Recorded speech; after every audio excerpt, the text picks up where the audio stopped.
till 11 with that, or can I start at 10? You have to wait. Okay.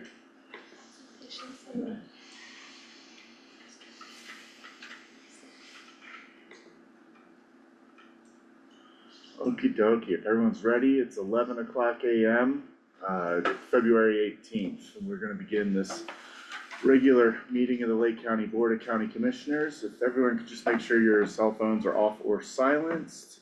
We'll begin with the Pledge of Allegiance and then a moment of silence.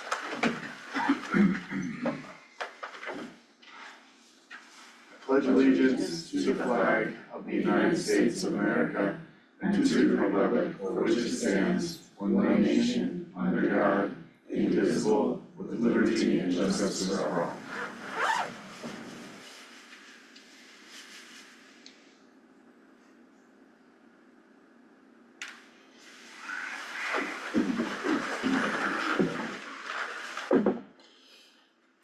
Okay, we'll begin with the approval of the agenda.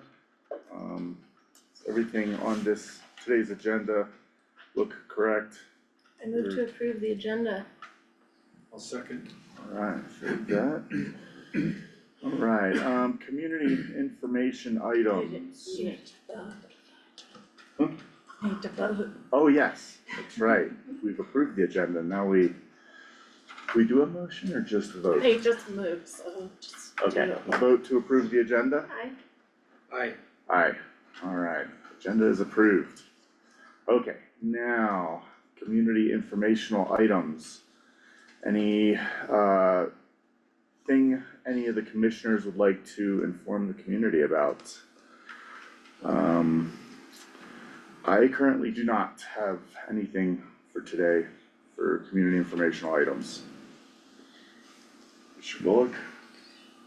I should probably disclose that I may help the city with their low in their attainable housing project is stalled. Chaffee County Housing Trust has struggled to find anybody to help them. I may help them. I just thought I'd disclose that, as some people may view it as a conflict of interest. Obviously, it's the city, it's already been voted on. I just wanted to be clear that you may see me out there in a construction capacity, not as a commissioner. Great.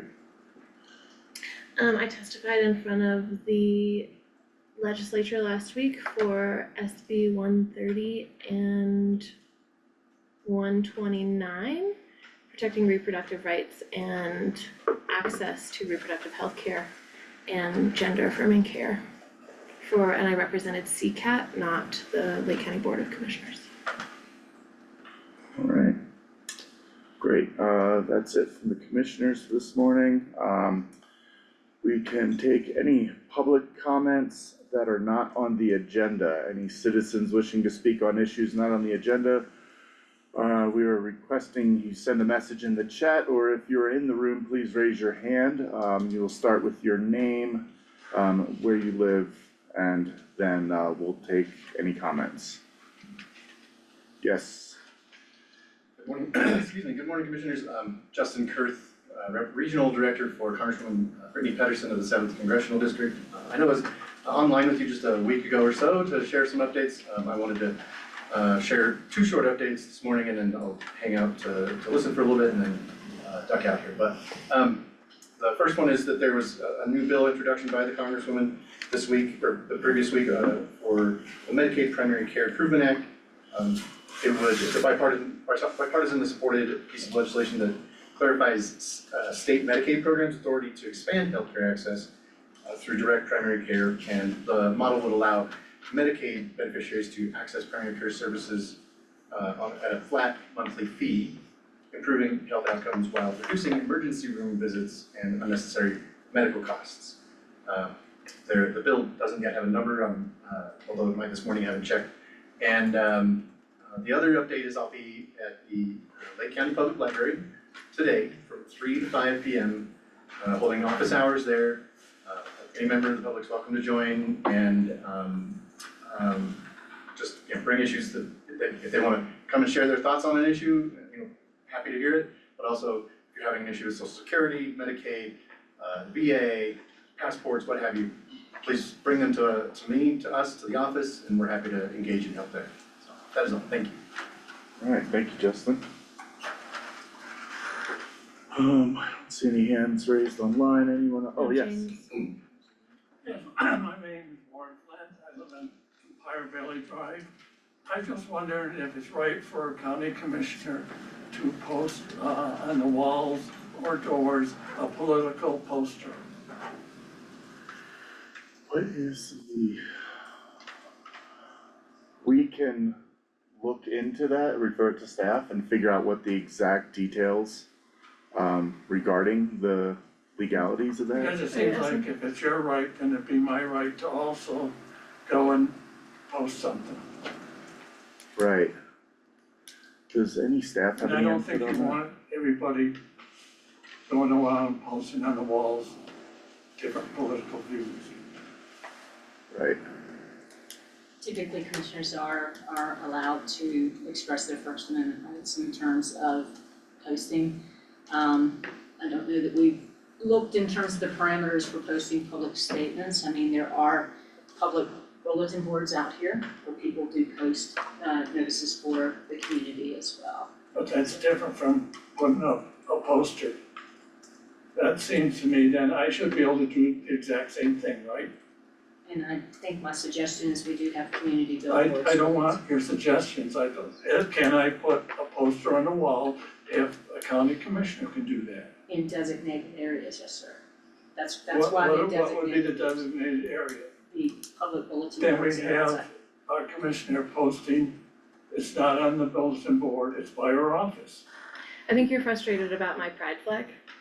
Yes, Yeah, cool. Feel free to be direct about it. I'm happy to have a conversation about it also.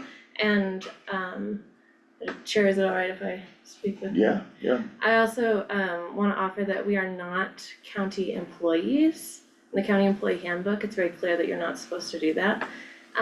As a member of the queer community, it's important for me to make sure that people who are also part of the queer community know that I'm a safe place to come into. It's not meant to keep other people out. It's meant to make sure that people feel safe coming to me. So I'm happy to have a conversation with you outside of this space, but I do hear your well, I'd rather have it concern. where everybody knows, because it comes back to the same question. Yeah. If you can do it, then that means I should be able to go next to your door and post another message or another poster. Is that correct? No, I think that Well, how what, come you can do it and I can't? because I think that what Chris offered is that we do have public poster areas. So you can post it anywhere you want, but I have to post it in a little tiny thing, and you can post this big thing, Yeah. correct? I think that's how it works. I'm sorry that you're upset about it. You're gonna have to show me someplace, I will meet with you, cause you're gonna have to show me in writing where it says you can do something, but a member of the general public cannot do it, cause you're privileged. No problem. Is that what you think, you're privileged? I'm happy to have that conversation with You're you. privileged. I'm offering a space for the rest of our community who do not feel safe to feel, So have a safe maybe I space. gotta make sure everybody knows that they can come in here and post. Whether they agree with you or disagree with you. That's not what I'm offering, and I think I'm done having this conversation. Thanks. Turns out the same thing, you think you're privileged. Cool. right. Next comment, did I see a hand raised for Jane there? Yes. Yes, Jane Harrelson, 172 Rafford Drive. I'm here on behalf of PB Swims. $4 million is what PB Swims is moving forward with our capital campaign to renovate and reopen Lake County Aquatic Center. And in order to safely do so, swimming pool replacement, ADA upgrades, and HVAC upgrades are required. The estimates presented by school district contractors, HCM and FCI for renovation of Lake County Intermediate School and rebuild are from May of 2023. So those numbers were taken and updated from the 2020 Lake County Aquatic Center audit by Ascenza Architecture that the county had done. We at PB Swims look forward to seeing the updated estimates for renovation of LCIS as well as options for a new build from OLC once the feasibility study is presented. And we appreciate County Manager Bergman keeping us informed as to when the final draft of the feasibility study will be presented. On behalf of PB Swims, congratulations, Commissioner Tharp, Commissioner Lee, and Commissioner Bullock. We really appreciate you serving. And thanks for serving. PB Swims is committed to renovating, operating, and maintaining an affordable public aquatic center. Our priorities are safety, sustainability, diversity, and accessibility as we provide education, recreation, and wellness for all.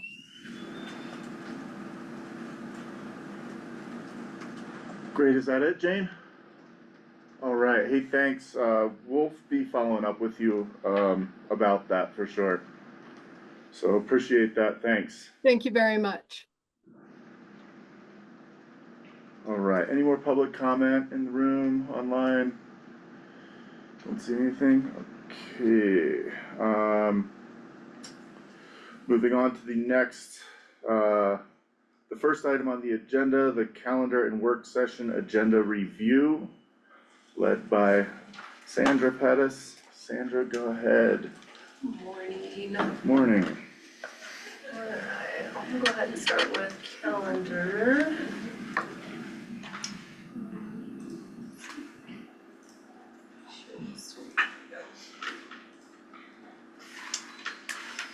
Okay, so looking ahead to next week, Monday the 24th. There's the planning commission meeting from 4 to 6. Mount Albert Water Association, MIWA Source Water Protection Plan Workshop number 5, from 5 to 6:30.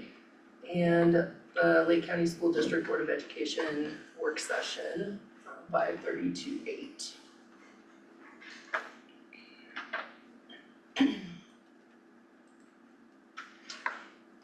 Tuesday the 25th.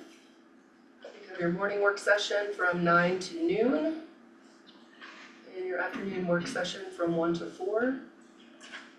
I'll go over those agendas here in just a minute. The 25th, so they did change it because it's 9 to 11:30. On my calendar. Oh, on this one? Yeah. Mhm. Okay. To 11:25.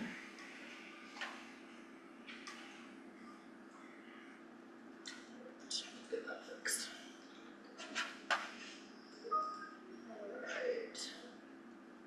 Wednesday the 26th, community coffee from 8:30 to 10. And your extra work session from 10:30 to noon. Since we just added these, we don't currently have anything on this. So if there's anything that you guys have had in the hopper that you want to add, let me know. I have some ideas. Okay, perfect. Okay, 27th, CCI allocation 101, from 2:30 to 4. And I believe this was on everybody's calendar, correct? Mm-hmm. Okay. Alright, and Friday the 28th, Twin Lakes Community Coffee from 9 to 10. And CCAT Transportation and Housing Committee meeting from 11:30 to 1:30. Alright, we all set with them? Jackie. Oh, yes. I think commissioners, if I can, for the 26th work session, if it works for the group, potentially a grooming discussion. I think we could also spend some time on planning the town hall for the 20th, the housing town hall. Yes. Is there anything else pertinent that you wanna see? I just wanna get the ball rolling on figuring out what's going on with the Lake County motocross track. Springtime will be here before we know it. There is another open work session coming up, I think, it's the next one on Wednesday, I think is fairly open at this point too. So if you wanna have more time on that, you can schedule it for then, or if you wanna maybe do all three of those in one, I don't know. We would probably do all three in one, cause I think maybe we could talk about the proposed lease with motocross track, and then from there, talk with the operators about that after. Yeah. Okay, you guys up to speed on what the proposed lease was? We're talking about the 26th. Yes. That sounds good to me. Okay. Did we have enough time to get all the grooming professionals involved? I gotta see, I'll follow up with them today if we can get, if the 26th can work. If not, we might need to look for another time for the grooming discussion. But at the very least, we can definitely talk county grooming. Been about on the golf course outside of all the other groups in the community. That sounds good to me. Nice. Okay. Alright, let's take a look at the. Would that be in that afternoon? Sorry, you guys. It's the 10:30 to. 10:30 to noon, Okay. Session. yeah. And the extra ones that we added on Wednesday.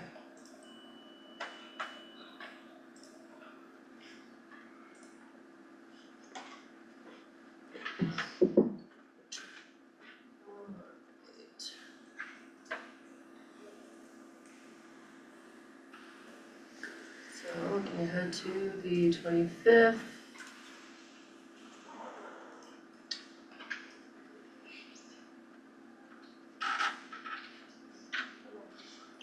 The morning work session will be with Michael discussing paving projects. I think we've set aside pretty much that whole session for him.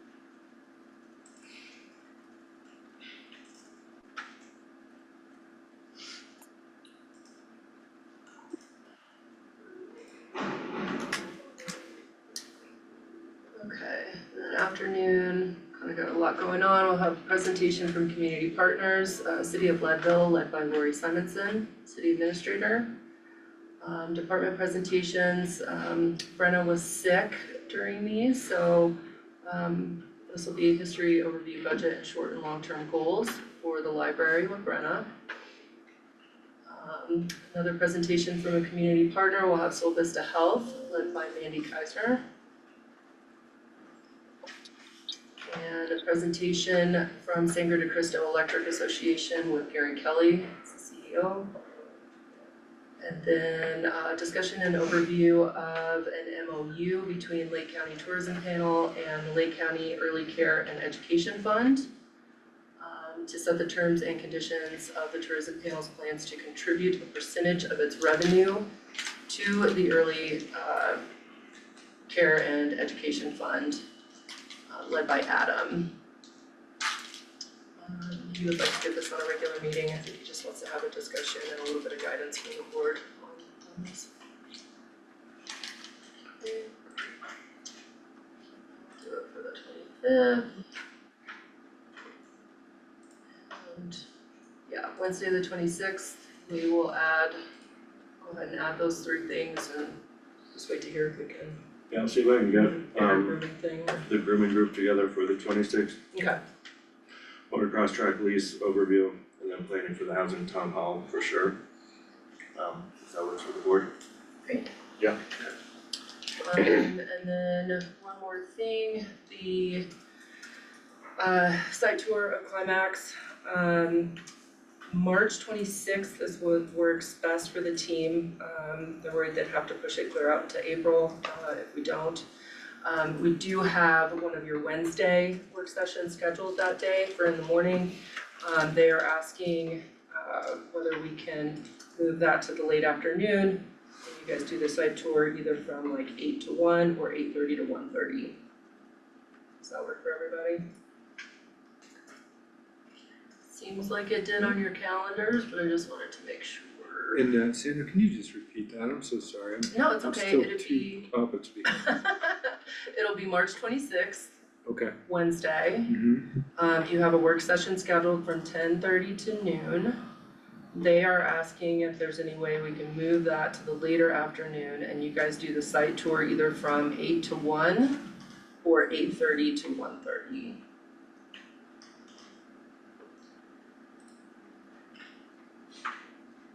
looking at your calendars earlier, I feel like that works, but I just wanted to make sure. Yeah, just move the work session. Okay. Probably to, if you're doing that till 1, maybe like 2 In the to afternoon. 2 to 3:30 or something. Okay. See what we On have. site. Yeah, I was gonna say, I don't think we have anything on there yet. That could change.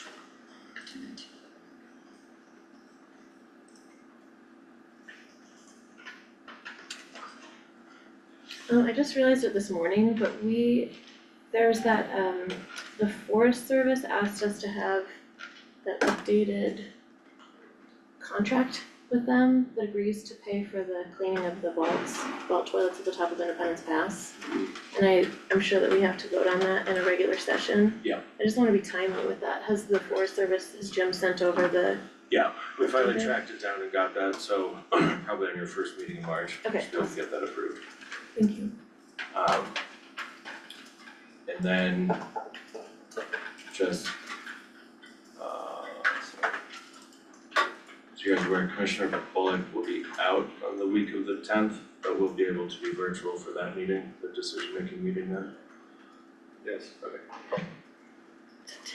Of March. I think I'm out that weekend, and that week too.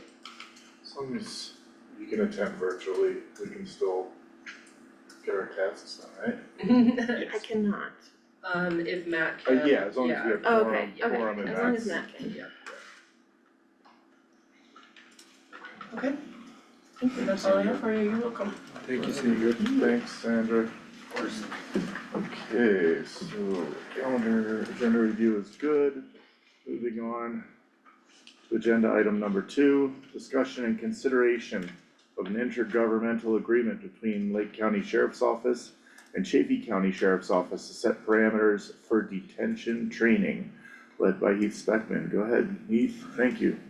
Thank you, good morning, we're ready this time. So thanks to all the help that we received from Chris and the Chaffee County attorney. I think it was just this morning we got it through, so this is good. So yeah, seeking approval of an IGA between us and Chaffee County Sheriff's Office. Quick background, in 2019 our jail was closed down for a lot of different reasons, and we haven't had an fully functional operational jail since then. And what we're encountering at this point in time is we've lost pretty much all institutional knowledge on how to run a jail. We don't really see that as our future with the current construction projects that are underway. However, what we're working towards with legislation efforts in our House Bill 1050 and this regionalized approach, it would be good to have that understanding and knowledge on how to operate a jail. And then we're working closely with Chaffee County. They've about mid 2023 is when we essentially converted all our inmates from around the state to Chaffee County. So we've got a great relationship going with them.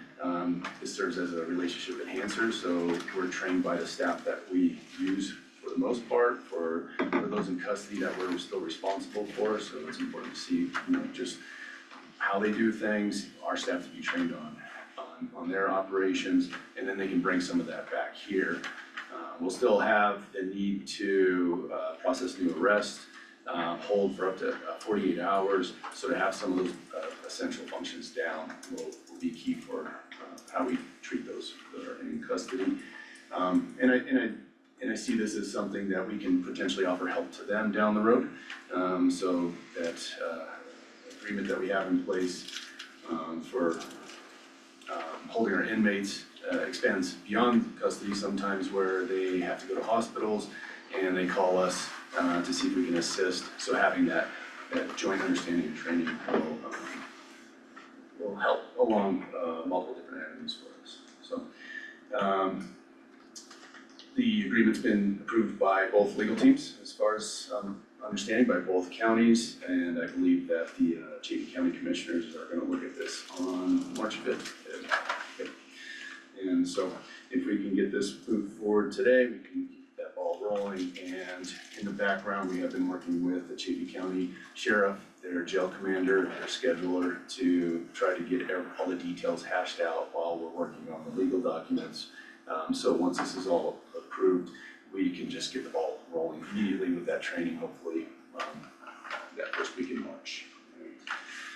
It's a rough plan, we'll have a lot to work through on the details of what the training looks like.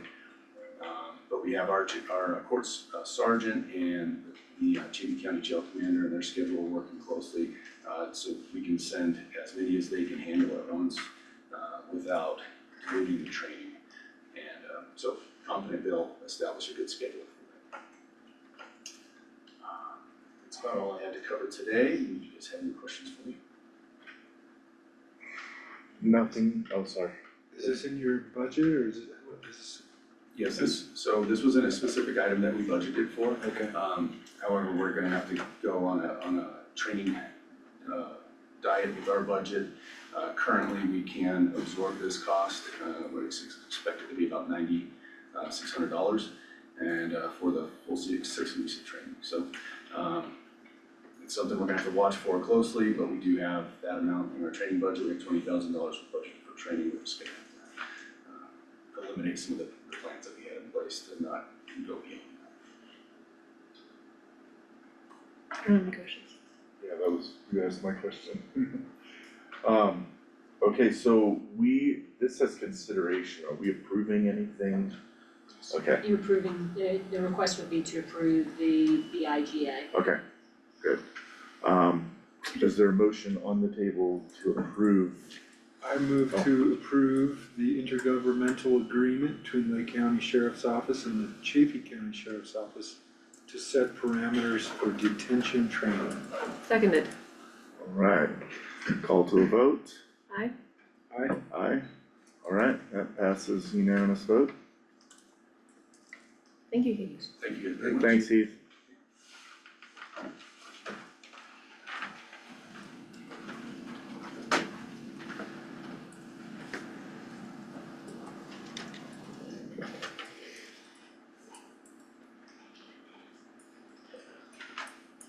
Alright, moving on to agenda item It's okay.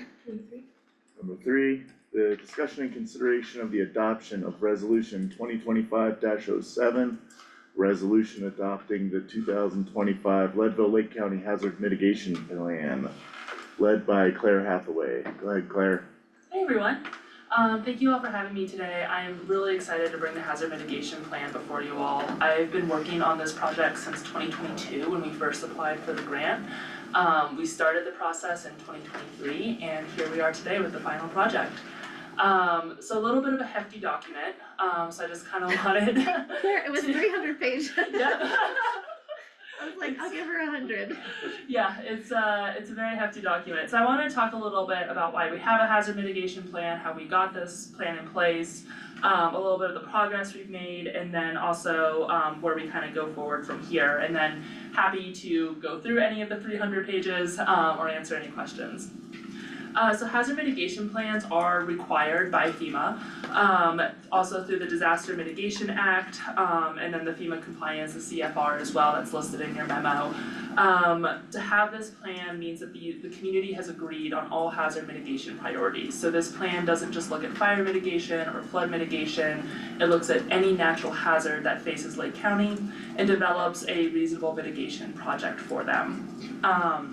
By also having this plan in place, it makes us eligible for federal grants, such as the Building Resilient Infrastructure and Communities Grant, BRIC, or flood mitigation assistance. And then also, if we have a statewide presidential disaster declaration, there's mitigation funding that comes along with that as well, that our HMP makes us eligible for.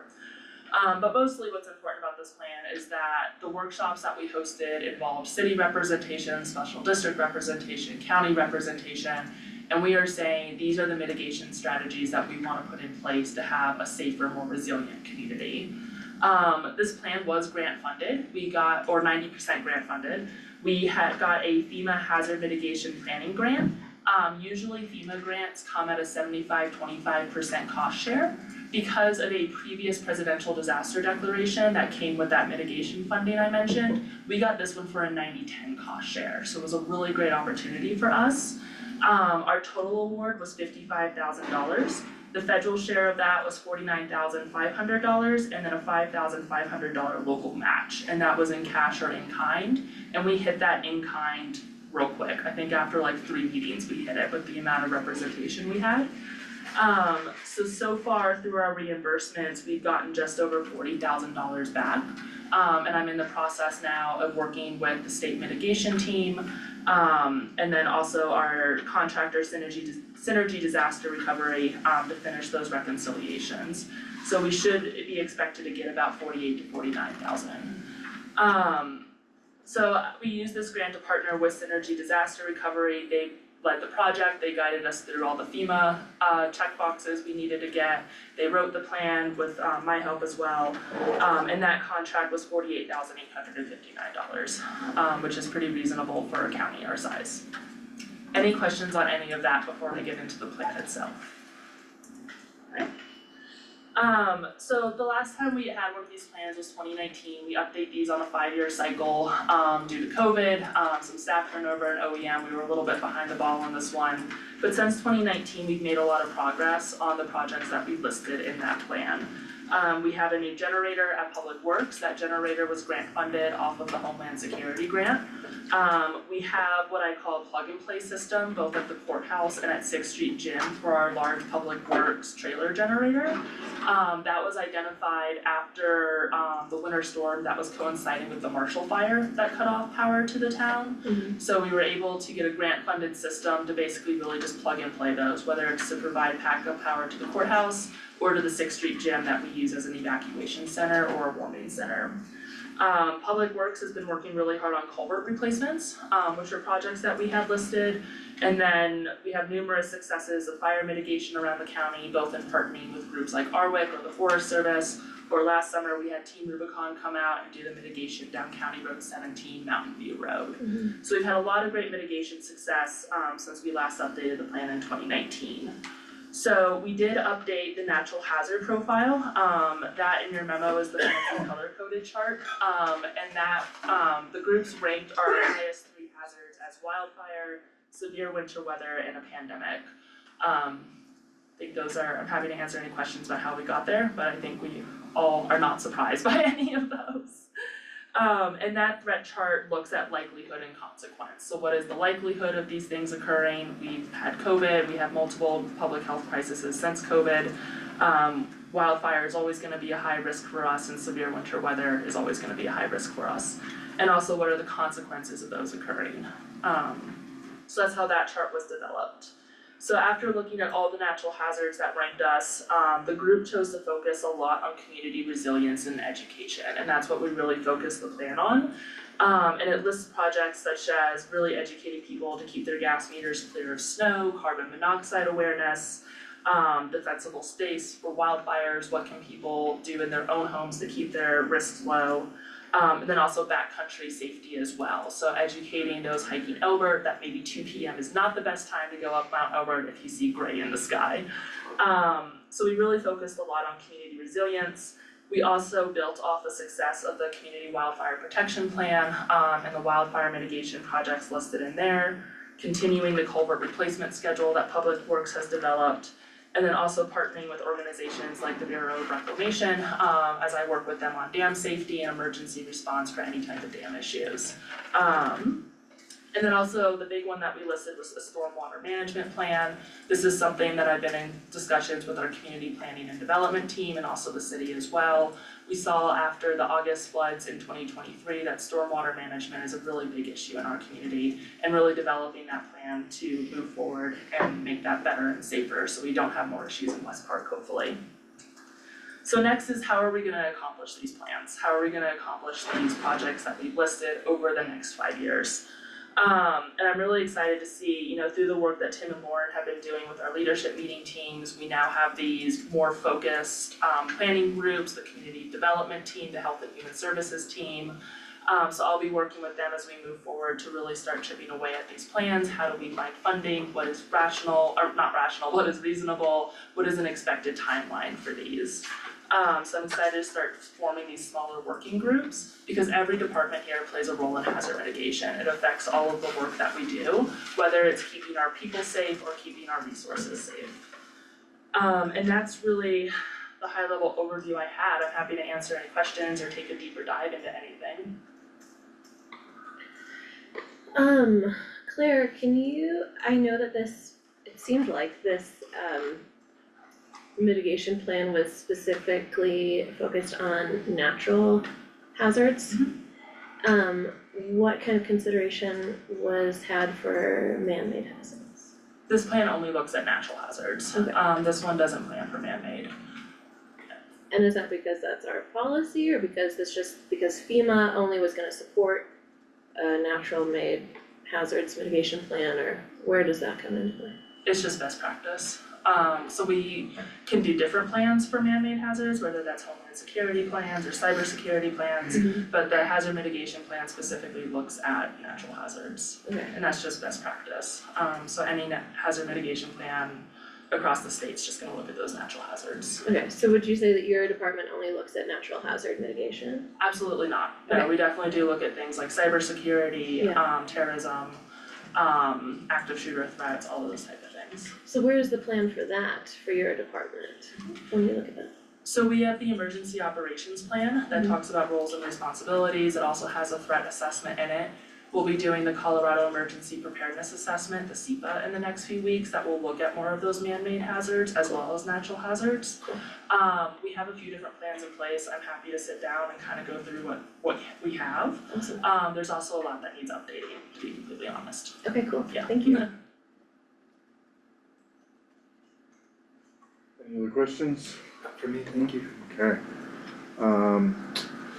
Is there a motion on the table to adopt resolution 2025-07? I move to adopt resolution 2025-07, a resolution adopting the 2025 Leadville-Lake County Hazard Mitigation Plan. I'll second the motion. Alright, let's take that to a vote. Aye. Aye. Aye. Alright, that passes on unanimous vote. Thank you, Claire. No, thank you all. Thank you, Claire. Alright. Okay, moving on, agenda item number 4, discussion and consideration of a professional services agreement with GHL Property Services LLC to provide interpretation services for the Nuestro Legado Outdoor Equity Summit led by Brian Rubeles. Go ahead, Brian. Buenos dias, I hope you all are doing well. I do understand that you all might have some questions around the event, and because the next couple of agenda items will be related to the event, if it's okay with you all, this might be an appropriate time to address any of those questions and or provide more information related to it. We took a deeper dive into this last meeting. I dug around a little bit online and pretty much got everything I needed out of that. I don't know if any of the other commissioners have questions for Brian currently at the moment. Go ahead. I don't. No? Okay. And just for the public inside the room and online, the Nuestro Legado Outdoor Equity Summit is the 3rd annual event of its type, with the first one being held in 2019. And it has been in partnership with CMC, and the objective of this, just generally, is to get more conversations going about representation of the outdoors and creating viable career pathways for Coloradans across the state, encouraging individuals to come here to study at CMC, to be able to build up to those pathways in either their ski area operations degrees, their outdoor leadership, outdoor recreation, sustainability, etc. And on our end, we are recognized as a leader at the state level for the types of programs that we run and the work that we do. So this is a space for organizations and entities from across the state to come, convene, and do some shared learning and learn about work going on across the state. Representative Pedersen and or your office is also welcome to join. That is this Saturday from 9 a.m. to 3:30 p.m. for the actual conference style section. Then 3:30 to 5, that is a more informal activities type session where we help guide some short lessons on Nordic skiing, snowshoeing, fat biking right outside of our building with all the equipment that we have available. If anyone is interested in attending, please register via getoutdoorsleadville.org, click on the 2025 Outdoor Equity Summit tab, and please go ahead and register there. And we will have accounts for you so that you can get fed. We will have some walk-in spaces, but those ones will be limited and we cannot guarantee that you will get food for the day. Alright, so jumping into this one. So Gloria has previously done interpretation for both county events, I believe, and events of nonprofits across the county. She's also done interpretation for Colorado Mountain College. She's a trusted interpreter. With her, I know her interpretation skills. I do not have to vet her through that. And she will be providing 5 interpreters for the day, 2 for the full day, and then 3 for the breakout sessions. Our objective for the event is to have it fully bilingual in English and Spanish, so that those demographics, which are the majority represented in Colorado and in this work, can feel comfortable to attend. Along with the contract, Gloria will be providing the headsets for the event as well, so we do not have to source those elsewhere, nor do we have to purchase them, although it might be smart of the county to make a plan to purchase headsets at a later point in time, just because that will be good practice to engage everyone in our community, so that we have interpretation at every event that the county visits. Are you like similar to the Lideros setup that we had? Okay, That's impressive, isn't it? yeah, on the fly, Yeah. I don't have any questions. Neither do I. alright, okay, Now, do you Alright. wanna do this one? Everyone just take turns? Yeah. Practice? Yeah. I'll move to approve the professional services agreement with GHL Property Services LLC to provide interpretation services for the Nuestro Legado Outdoor Equity Summit. Seconded. alright, let's take that to a vote. Aye. Aye. Aye. Alright, unanimous vote, passes.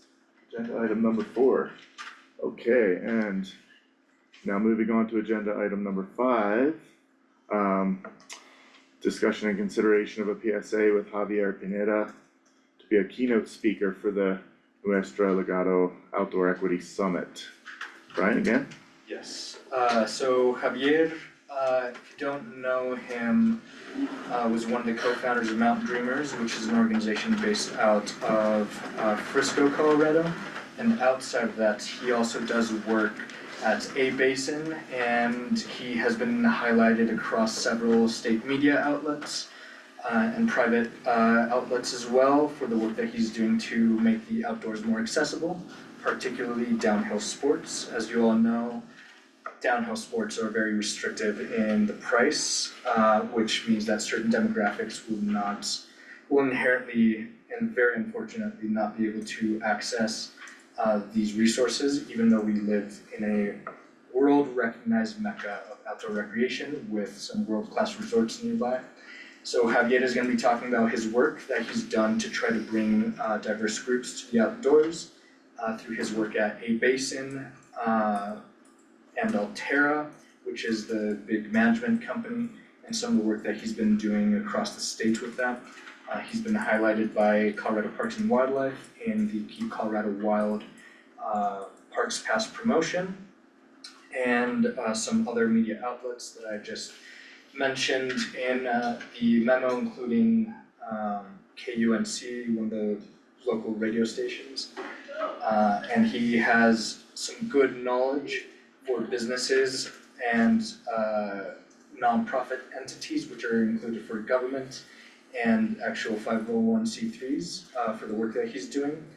And he will be present throughout the day to be able to interact with people and answer their questions. And this aligns with the work that we're doing with CMC as well, to be able to highlight the career pathways that students and their families can look at if they choose to come up here through their ski area operations, outdoor leadership, outdoor recreation, sustainability degrees, etc. but he is great, especially since we moved the event to a winter timeline and he's talking about winter sports. So that will be just a fun little piece, especially with all the new snow. Absolutely. I have no questions. Nor do I.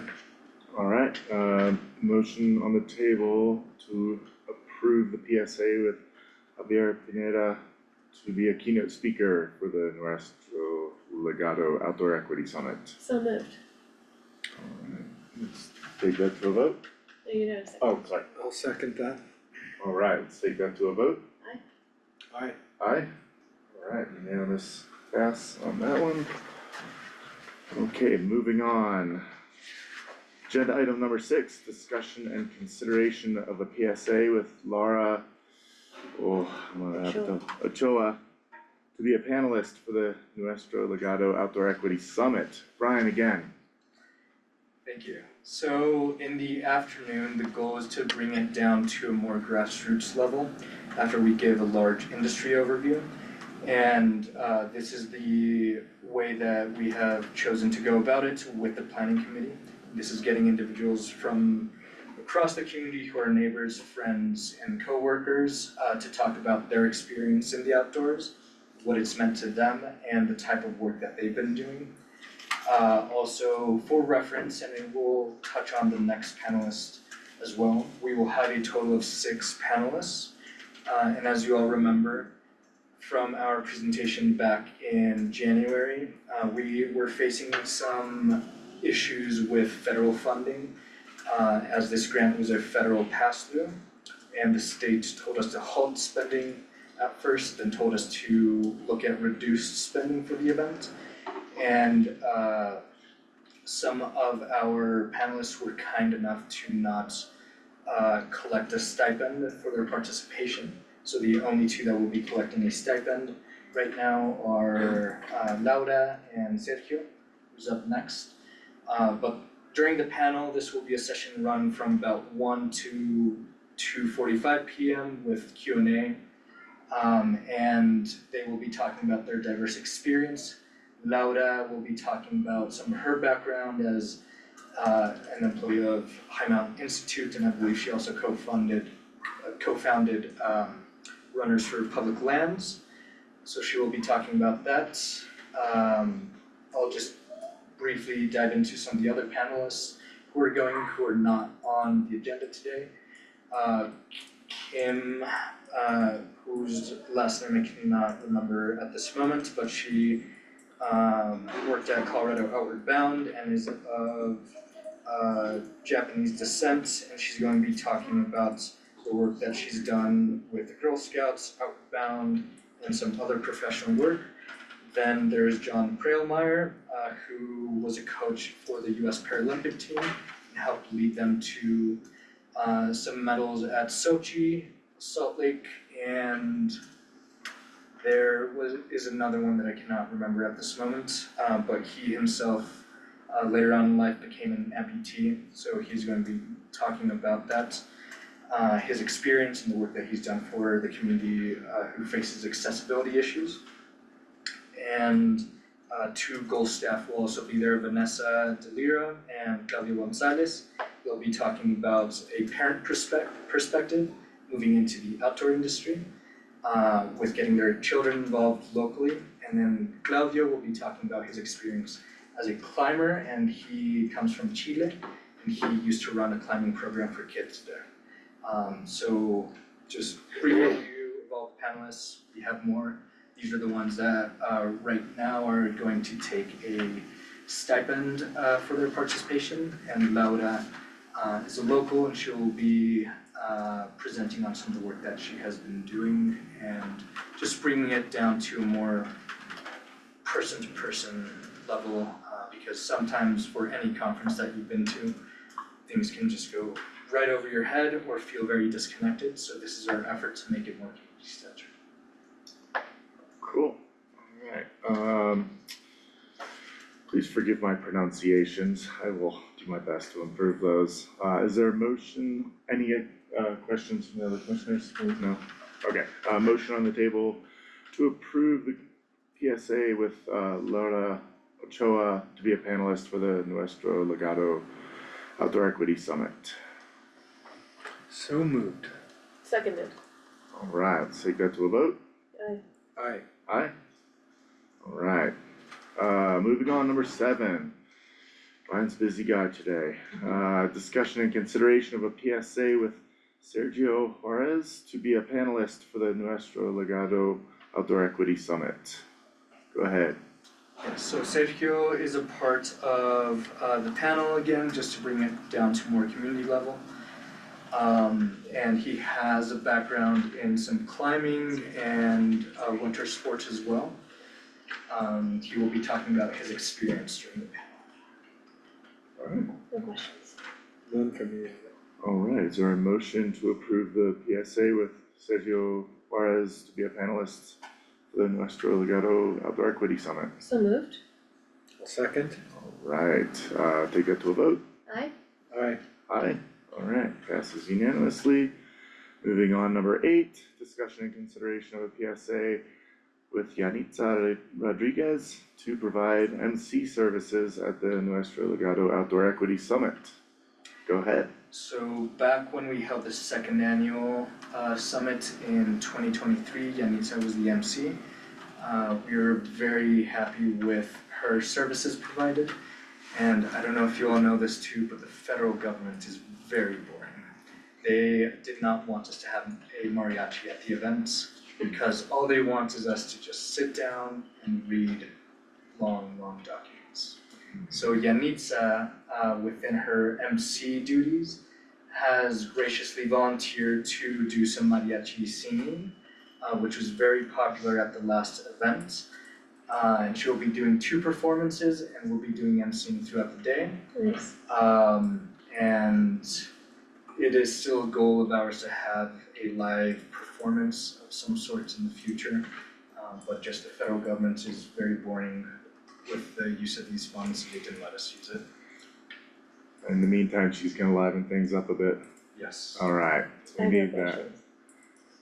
No questions here? No questions from me either. Alright, is there a motion on the table, to approve PSA with Yanitza Rodriguez to provide MC services at the Nuestro Legado Outdoor Equity Summit? So moved. Seconded. Alright, to a vote? Aye. Aye. Aye? Alright, moving on, number 9. Thank you, Brian. Yeah, if I could Oh, make. that's it, huh? That was his last one, I Yeah. think. Oh my gosh, There's a lot, but Yeah. thank you all for working through that. yeah, At thank this you. moment, we have registered 112 individuals from across the states. They're coming from the Front Range, Northern Colorado, Four Corners area, Montrose, Grand Junction, Rocky Mountain region, San Luis Valley. So there's lots of representation across the state, and some state entities are also participating at the event. Oh, And I have a seat with each of your names for Saturday, so Thank I would you. enjoy to see you all awesome, there. thanks for saving us a seat. We'll see you there. Brian, thanks for hosting an event in February to spread it out, Mhm. especially so that we can keep pulling some of those tourism heads and beds across the year. I really appreciate that. Yeah, and participants are staying overnight too, as well for either 1 or 2 nights. So that's a great economic boost too. However small it may be, it's still good for our local businesses. Yeah, thank you. Cool. Alright, thanks Brian, appreciate it. Okay. Thanks, Brian.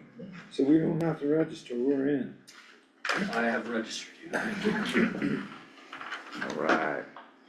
Alright, agenda item number 9, discussion and consideration of an amendment to the PSA with Brown and Caldwell to provide Lake County water resources engineering needs for 2025, led by Bryce Ehrlich. Go ahead, Bryce. Just barely still, good morning board. Yeah, so, with water resources and with our water rights, we always have to have kind of a consulting water engineer until we get big enough that we can have one in-house. So the county has always had a water engineering firm, in a lower scope. But beginning last year with kind of preparing for the water augmentation plan to come online and the water marketing policy. We actually went through an RFP process and kind of selected or put out a bid for Lake County engineering work. And we got like 7 responses. This was the best firm that we found. They're Brown Caldwell. We worked with Brown Caldwell throughout last year on our water development plan. So that was a state funded grant that kind of, you know, from an engineer's perspective, how should we bring our water rights that we have into practice, and then how should we be planning on managing them into the future, acquiring more, et cetera, et cetera. So they did that plan, and part of that plan was getting us set up for the enterprise. We're there, we're you know, working on the final implementation stages behind the scenes to get the water marketing policy and enterprise up and running so that we can actually put our water into beneficial use this building season.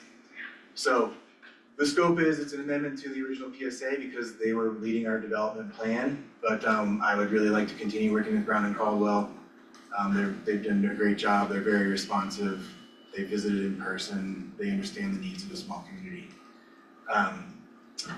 The scope of their work though, you know, this was all decided beforehand, what they'd be working on this year. So in your packet, you see kind of a breakdown on hours and actual budgeting of what they're anticipating needing this year, funding wise, to give us the needs that we have engineering wise. So this was part of my approved budget for 2025, $40,027 not to exceed for this scope of work. But if you have any questions, I'd be happy to answer. Nope, none from me. Okay, none from me either. Is there a motion on the table, for an amendment to the PSA with Brown and Caldwell to provide Lake County water resources engineering needs for 2025? So moved. I'll second. Alright, to a vote? Aye. Aye. Aye. Alright, passes unanimously. Sweet, thanks Bryce. Bryce.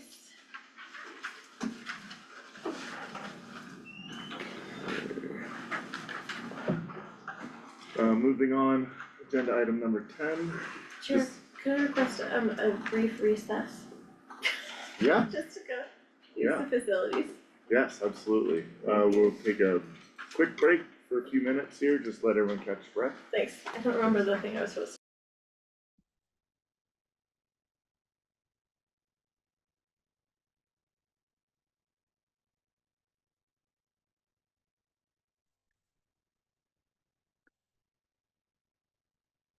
Oh.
Okay, 12:01, let's resume this regular meeting in Lake County Board of County Commissioners.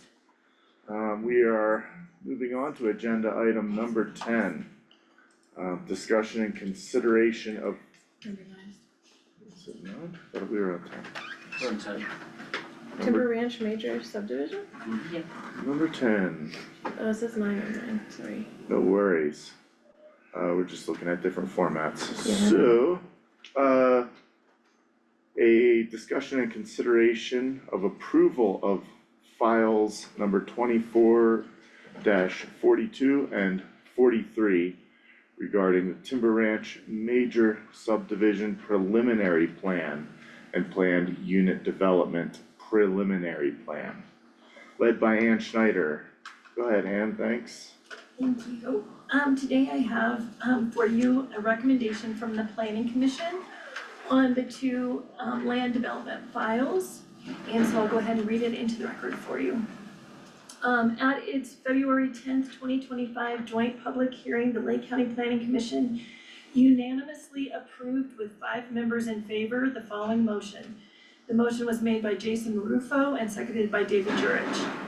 They moved that the Planning Commission recommend conditional approval to the Board of County Commissioner of files number 24-42 and 43, the Timber Ranch Major Subdivision Preliminary Plan and Planned Unit Development Preliminary Plan, located west of the city of Leadville on track 3B of the Sanders Subdivision Exemption, also known as 245 Evergreen Drive, containing 43.08 acres with the following conditions. Number 1, the developer will collaborate with the Leadville-Lake County Regional Housing Authority and where necessary, Lake County Community Planning and Development to further develop and administer the deed restriction. This will ensure that the 10 dedicated units remain affordable and available to the local workforce, earning up to 140% of the area median income. Number 2, the developer will be responsible for following the CGS or Colorado Geologic Survey recommendations for approval. Number 3, the cash in lieu of school land dedication shall be due and payable prior to recording of the final plat. Number 4, the developer will follow the best management practices provided by Community Planning Development and Colorado Department of Public Health and Environment for all on-site construction and grading. Number 5, the county engineer's list concerning the preliminary plat, preliminary plans, drainage report, construction schedule, and the narrative shall be addressed and revised as necessary, subject to county engineer review and approval. Number 6, the developer will obtain a letter from Colorado Parks and Wildlife regarding wildlife habitat and consider recommendations. Number 7, the developer will provide crosswalks across Evergreen Drive and County Road 4 in coordination with the proposed trail connectivity. The crosswalk will consist of striping and pedestrian crosswalk signage to be coordinated with Public Works and Pros. Number 8, a 10-foot sidewalk easement is required on the west side of Evergreen Drive for the length of the property, which includes Tract A. And number 9, all statements made by the applicant in his application and in hearing are considered as conditions of approval unless modified by other conditions of approval.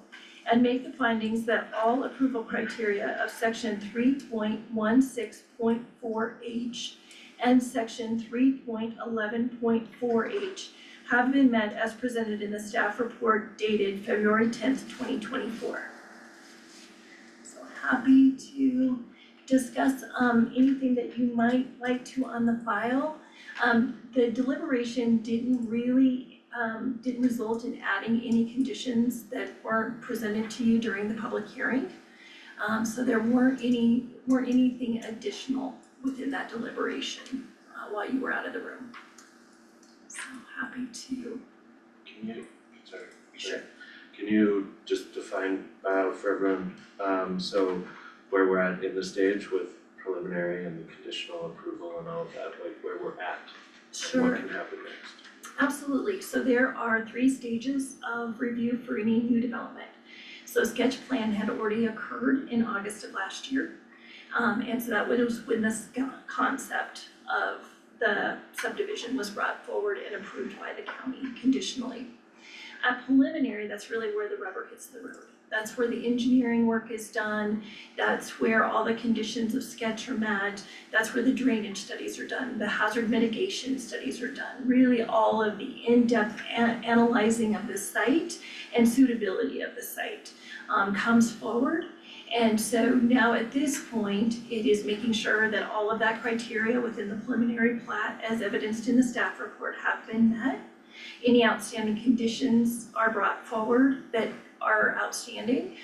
The county engineer has reviewed all of the technical aspects from on the civil plans that have been submitted, and has provided comment.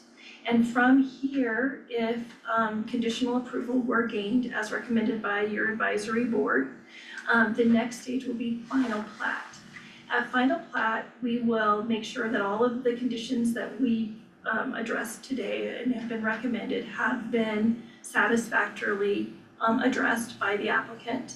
And then we'll negotiate what is known as the Subdivision Improvement Agreement, and which holds the developer responsible for all of the public improvements and the cost. They have to bond those. So we negotiate that, make sure all conditions are met, and then we'll bring it back to you once all of that has been done for final approval of the subdivision. That final approval does not require a public hearing. This was the last public hearing that will be held on this particular subdivision and planned unit development, other than the rezoning application. Next week, you will hear a rezoning application on this, which will just then bring it out of what is right now recreational zoning into the planned unit development. So if that's approved conditionally today, then the next step will be approving it into a different type of zoning, the hybrid zoning that they're bringing forth. And then final plat will be the final step. So happy to answer any questions about the process as well. Have you replied to any of the emails from the community who are opposed to this project? I think we were all tagged together on some. Has there been any responses to those? We can absolutely respond to them. Again, they had the opportunity, public hearing is closed. So anything that's received after the public hearing, we can only take the evidence in on the record. We can add clarifying information, we can provide more information on those. The file has been online since we accepted the file, so all of the application materials have been available to the public. But once the public hearing is closed, we don't take comment. We can absolutely address any questions, provide everything that we have on the file is transparent. We can provide all of the information, everything we heard back from the referral that went out, as well as the staff report. So we can provide everything that we have on the file to the community. But once the public hearing is closed, we don't take additional public comment.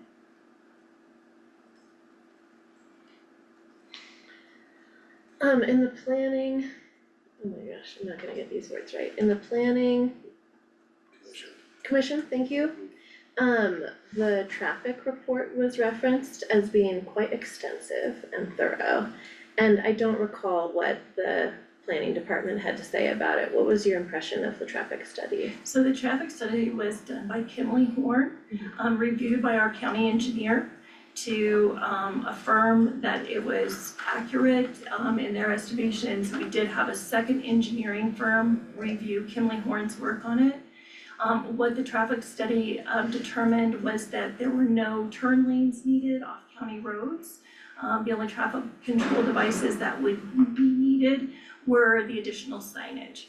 I will mention that one of the things that we're doing, this is an aside and not really specific to this file, is our impact fee study and development impact fee. So, we've just launched that and we will be looking a little bit deeper of the impacts relative to development on our county roads. But without a direct nexus, or our code only allows us to consider if there needs to be additional improvements to county roads. That's what the code allows us to consider within development. County roads are there to serve any new development that would be brought online. And what we look at through the traffic study, is there improvements that need to be done to those accesses to make sure that they are safe and appropriately maintained with the addition of additional traffic loads. And you're saying that with the additional fee and review, what are you hoping we're gonna be able to get to? So the potential, is there anything that, basically it's the thought of development paying its way. So is there, and then we're very held by statutory limitations on what we can impose on development as far as impact fees to roadways. And maybe that's maintenance of a roadway, but it has to be directed to a capital project within a certain time frame. So things like future trail connectivities, major bypass roads, things such as that. If there is a direct nexus, we also have to be held to making sure that an impact is directly proportional to what we ask in a fee of a development. And so right now we don't have impact fees. So what we have to look at through our code is whether or not the roadways to access this particular development are sufficient, or if the developer has to improve them with like turn lanes to make them safe. And so that's basically the only scope of review that we can look at through the traffic study at this point. Okay. So imagine we had an impact fee, then what you're saying is, say that whole forest got developed. I know it won't be, I get that, but let's just say, you could be applying an impact fee for every development so that we could improve the whole road for the entire impact of all those developments. Whereas right now, we can only do it like specific to the individual developments. So it would still be, what it would be is coming in and charging the exact per unit of development straight across the board to all development. Right. So it does, but it does have to be tied to a capital project, and it has to be roughly proportional to the amount of impact of that particular development. Okay, got it. But we can't do that right now. That's right, we don't have that. Thank you, Anne. Absolutely. Super interesting. I feel like there's more I wanna know about this before, because it sounds like right now, the decision is gonna have, you know, you said it's gonna put the rubber to the ground on this thing. Absolutely. I don't know if I'm ready to make a decision on this yet. So there's a couple of things I just need to mention. So the decision has to be within the testimony and evidence that you gained in the hearing. So any comments that have been received outside the hearing are not part of the record. So the only testimony that you can take into your decision making is what you heard in the hearing. I just wanna make sure that Just at that last planning commission hearing. Right. It was a judicial process where you are the court of law, hearing on the record the evidence that was presented during that, but you certainly can table your decision if you would like. We can go over the hearing again, if that is something that you desire, or have time to go through the staff report or meet with staff regarding the staff report. But I just would, just remind the board that it's just the evidence that was on the record during the hearing. I don't have any further questions. I'd just like to say for the record that we're getting County Road 4 is on the paving list. Evergreen is not. And then the main two entrances, Evergreen and up through, is it 17th Street? Is horrendous. Terrible shape. And so I know we can't consider comments after the hearing, but I'd like to say that for the record, that that's gonna be the main thoroughfare, and if Evergreen should be a main priority. I know it's a 10-year project, but and then as far as impact fees, he's on the fence with his numbers because Excel, the current state of affairs, so impact fee could discourage That's future exactly right. development, and if we're trying to get people to make, make them pay for roads when they're, the permit fees alone on that many units is probably $500,000. And so the other part of the study that we're doing, we're calling it a kind of a infrastructure funding study, because we want to consider that. We have to understand the pro forma and all the things that are working against development at this point in time. It's, there's a lot of factors, and so to your point, Commissioner Bullock, it's definitely a time that we want to be very careful about considering, are we de-incentivizing any type of development and growth as well? And so the study is going to look at this as what makes the most sense in our community. But it will look at what would that impact fee be, and what kind of, looking at what our capital projects are and how we might be able to consider something through development. I need to go over that planning commission meeting again. My initial impression is that I just didn't get enough out of that to make a decision on this fairly. So, I don't know how the procedure for tabling something works, cause I haven't done it yet, but I'm not comfortable making a decision. You can move to table it, right? Alright, I would move to table this decision to a later date until I've had a chance to review things we've already gone over. But I just to refresh and make sure that I didn't miss something that, I would, sorry, if I may, suggest them tabling to a date certain. Or just say what date you would table it until, so then. okay, what dates how does this, You have to choose another BOCC regular meeting. Okay. When we can make decisions. then is 2 weeks enough time for us to get together and go over that again? Absolutely. Do you guys wanna do that together as a board, or do you guys feel like Can't do you? that. Oh, okay. No, it needs to be individual. Okay, cool, yeah, so we can get together next 2 weeks, go over that again. Then the next BOCC meeting on March 4th or March 4th, okay, can we add that to the, I will be out at the ICC conference and the Rocky Mountain Land Use Conference. Members of my team will be out that week. So I apologize, but March 4th will be gone. I wouldn't have anybody on staff to bring it forward for you. okay. 15th too far. Well, I'm sure the developer thinks so, but it's at the board's discretion, so. Yeah, it's a big decision, and I don't wanna, We'll also need to then table the rezoning application too, so because that's scheduled for next week, so we'll work on that on the planning commission side. okay, Do you wanna do the 4th or the 18th? 18th. Maybe I could zoom in on the 4th, because the 18th is quite a ways out. If that works for you. Yeah, why don't I, if you feel like that gives you enough time, Commissioner Lee? yeah, I just wanna sit down and go over that meeting again, because as it sits right here, I don't feel like I got enough out of that. Sure. Why don't I go ahead and zoom in for that, because I do think it'd probably be better tacked on it a little sooner, so, or. There's a motion on the table that needs to be seconded. Okay. Okay, so a motion on the table to postpone this, motion on the table to table agenda item number 10 until, what was that date again? March 4th. March 4th.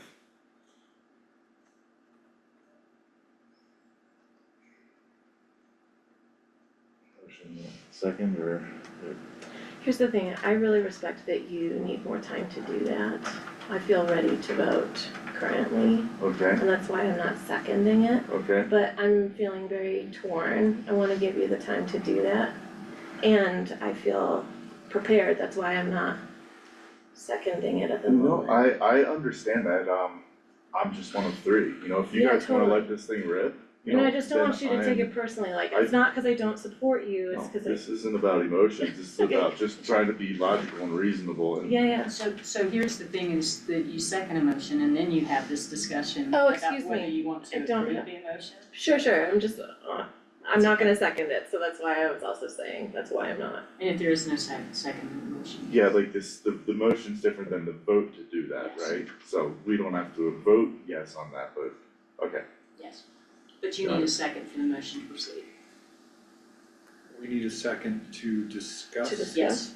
Okay, I'll second. Okay. Okay, So the reason when, is the reason I just Gotcha. said, yeah, thanks, understood. thanks. And like I said, you know, I'm just one of three, if I have my own reservations, that is not, one person the board does not make. So you guys, I believe, can move this forward.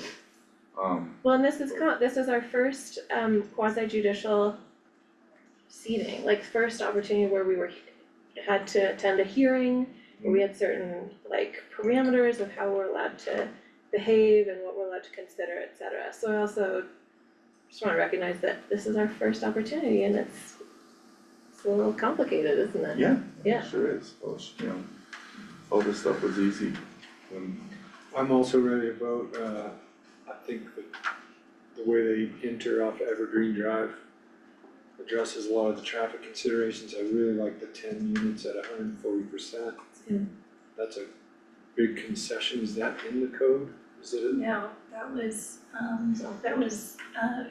in the code, it asks for some kind of consideration, but it doesn't obligate them to a certain percentage.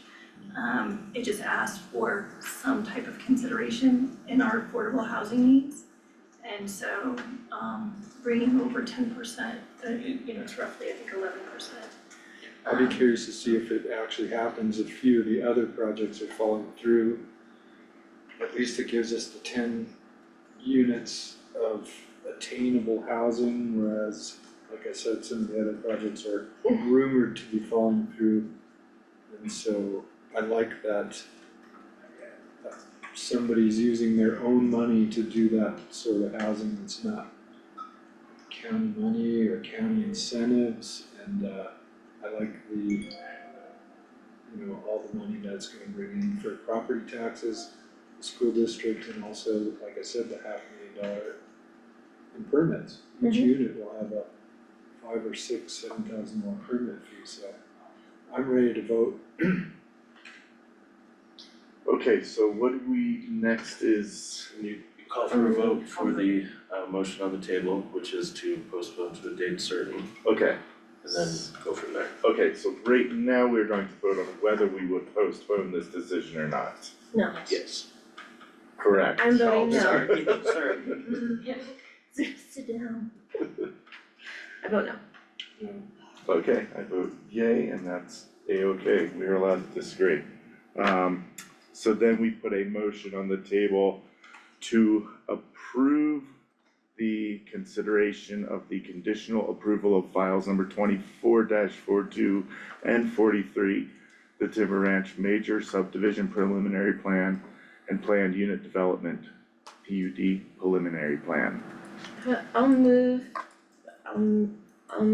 to approve the files 24-42 and 43 conditionally for the Timber Ranch Major Subdivision Preliminary Plan and Planned Unit Development Preliminary Plan. Can I ask, as read into the record, staff? Yes. As read into the record by staff. I'll second the motion. Alright, let's take that to a vote. Aye. Aye. A, and, okay, that settles that. That motion passes on a 2-1 vote. Thank you. Thank you for working with us through these learning processes. Absolutely. Commissioner Lee, I would just say also, you can still go back and review the information just for yourself and, Yeah. education and stuff to perhaps make you more Thank comfortable you, with the project. Thank you. Okay.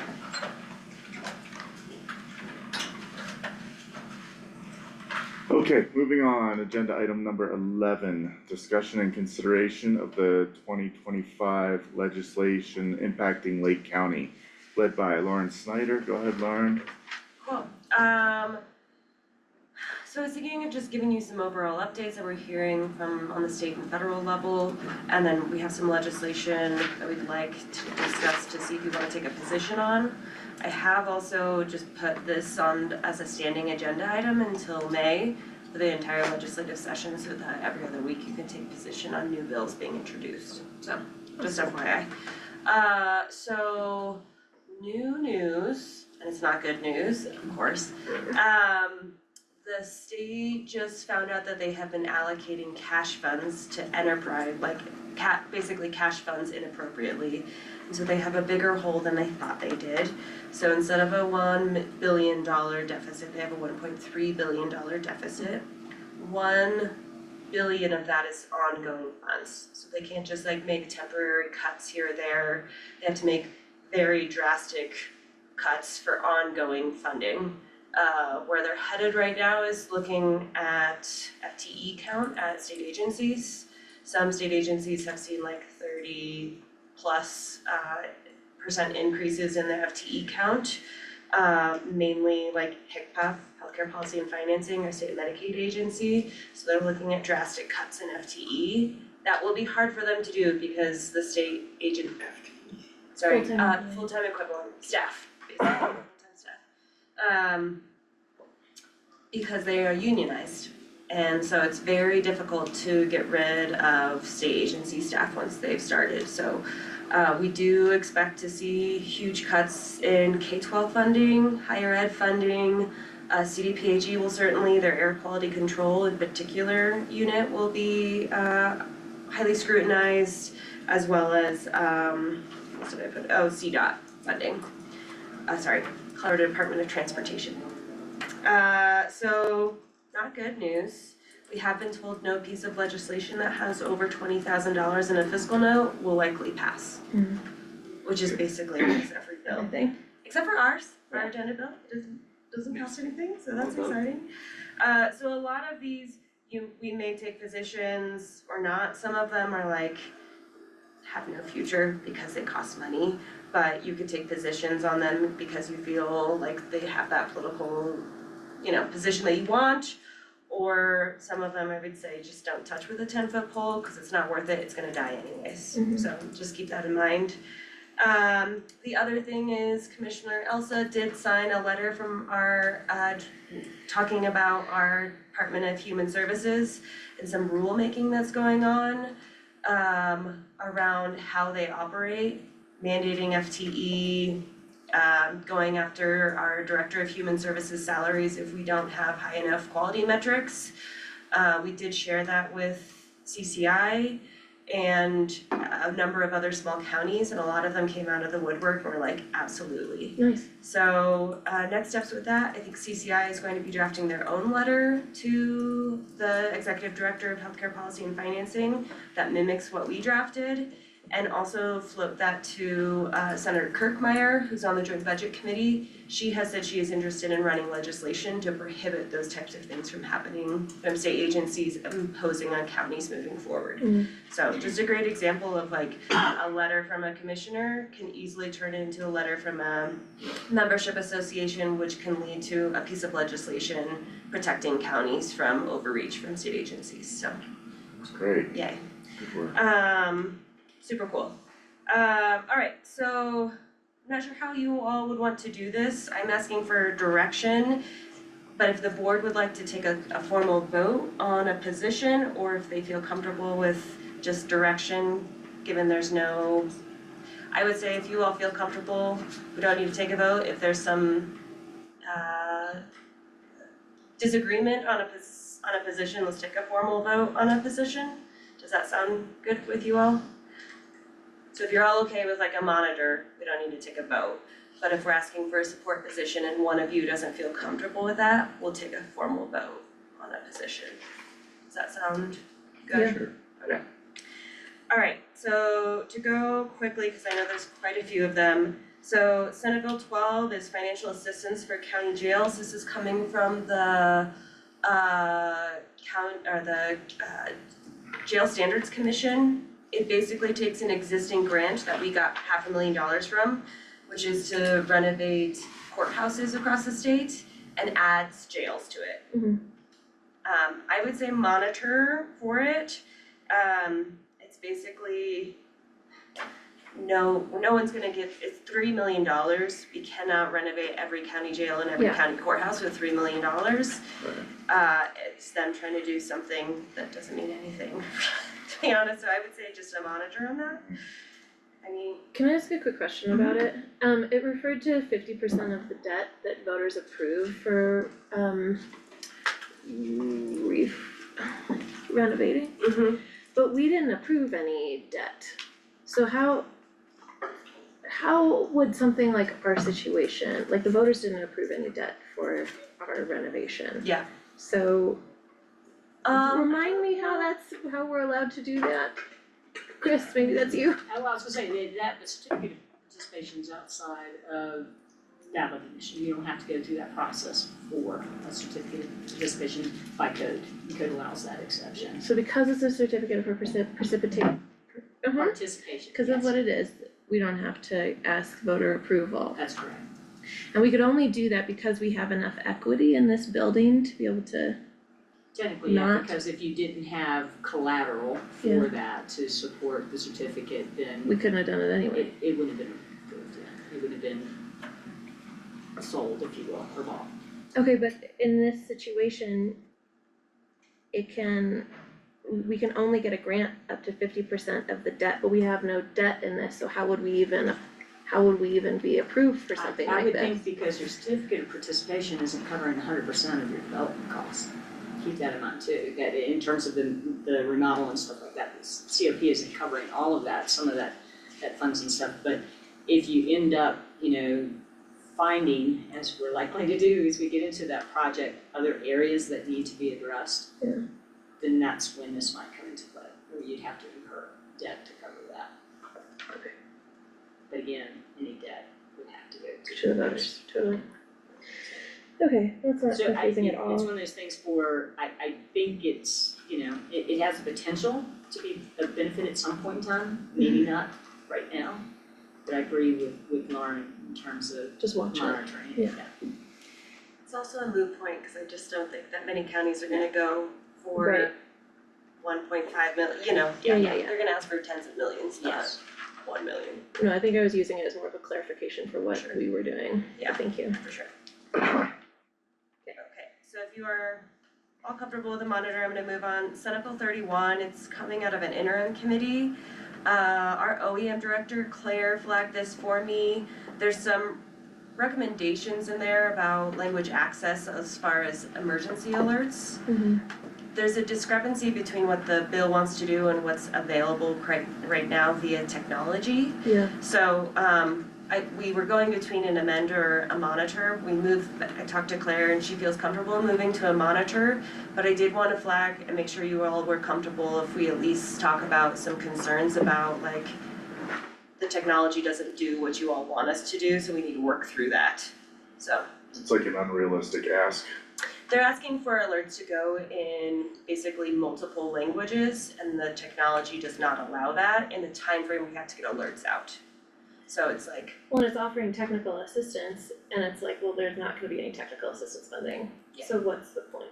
yeah, it's another deal. And It would we be don't- great if they had tech assistance to be able to support the bill. So another monitor, but I just wanted to keep you aware of the multiple issues that we interact with. So, and just to make sure you all were comfortable with us talking to legislators in that way of, hey, it doesn't do what you want it to do, technology, so. Senate Bill 47 is enforcement of federal immigration law. So this bill, right now in current law, it basically walks back current law, and it says that law enforcement is mandated to support ICE in individuals who have immigration status questions, or if they interact with somebody that they think is not here legally, to notify ICE. So it basically flips current law, and it also says that counties can't put any type of regulation that goes against this law and must basically direct their law enforcement to follow the law. So I said monitor, but I'm open for discussions. It has been assigned to the State Veterans and Military Affairs Committee, which is known as the Kill Committee. Basically, most things go there to be killed. To die? To die.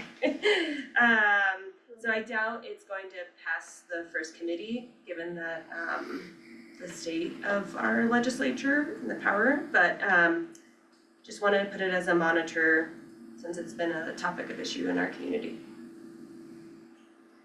Well, it's got no chance of even getting out of committee, going to full House and Senate with the Democrats being in charge, so Exactly. what's the use of taking a position on it? If it's gonna die, great. Okay, then we'll monitor is okay with everyone, okay? Symbol 50 for the mining reclamation. Yes, and so this is a somewhat complicated bill, and so we asked Melanie Granberg, our environmental counsel, to weigh in on it, and she and one of her associates did and provided a very detailed, from our perspective, review of the proposed legislation with the conclusion that there are some ambiguities and lack of clarity in the bill. So it's really hard to tell whether it would in fact benefit Lake County because it deals with mining reclamation stuff, and what it proposes to do is create an expedited permitting process for certain reclamation only operations, as well as updating, posting forfeiture of financial warranties related to such projects, and ratifying Colorado's membership in the Interstate Mining Commission, which is not an issue, I don't think. But the first one does have the potential to be relevant to Lake County based on the other operations we have. One of the issues is that it creates this expedited avenue, but the language that's used is somewhat contrary or conflicting with existing language in legislation. And so at this point in time, the recommendation is that we should ask for clarifying amendments to the language if we're gonna support it at all, just for that. Because there appears to be a process already in place to address some of this, and the way the amendments are drafted, they don't clearly define what these reclamation only things would be. And so it has the risk of opening up, being broader than what the county would like to see. And that's not in code, like it's not clear what a reclamation Well, project would be already. but that's what's weird about this, is that it appears to already be in code the way it's defined there, but Right. this is somewhat changing and expediting the process for those permits and such, so it has high risk of confusion, and the concern is we don't necessarily have the expertise on staff and stuff to be able to navigate applications that, I hate to use the word prey on those ambiguities, but that could be an issue going forward. So then there'd likely need to be also money behind this kind of bill Yes. to set up the systems. Yes, and so that could end up being a barrier, but I think there just, if anything, if we respond to it all, it would be to request for more clarifying language in the bill to address that issue. I agree. And I will It seemed like such a upload- lovely idea. I'll forward this memo that I got from Melanie yesterday afternoon to you guys, so you can read it for yourselves and kind of figure out what we talked about. It could bear on the milling Yes. currently under, CJK milling. they could bypass our authority, potentially. So are you all comfortable with an amended position and allowing Chris to kind of work out what those amendments are? We'll come back to you. Work with Melanie to say, okay, when we're asking for clarity, what is it we want to see in this exactly, to make it clear, so. Well, it said in the bill that the BOCC would still have final say over approving all of these permits. But it feels like if there's gonna be money behind it, we wouldn't even wanna support it even if it got amended. Cause it won't to be able to set up the system statewide to approve these, to like set up a new expedited process will be more than $20,000, right? Well, I don't know what in terms of physical impact would be, but it could also end up falling into one of those areas where, yes, it may cost Lake County Yeah. that money to do it. Okay, yeah, sorry, then I agree with amending. So I'll get with Melanie to see about providing more information, but I'll forward this memo on to y'all as well. Thank you. Okay.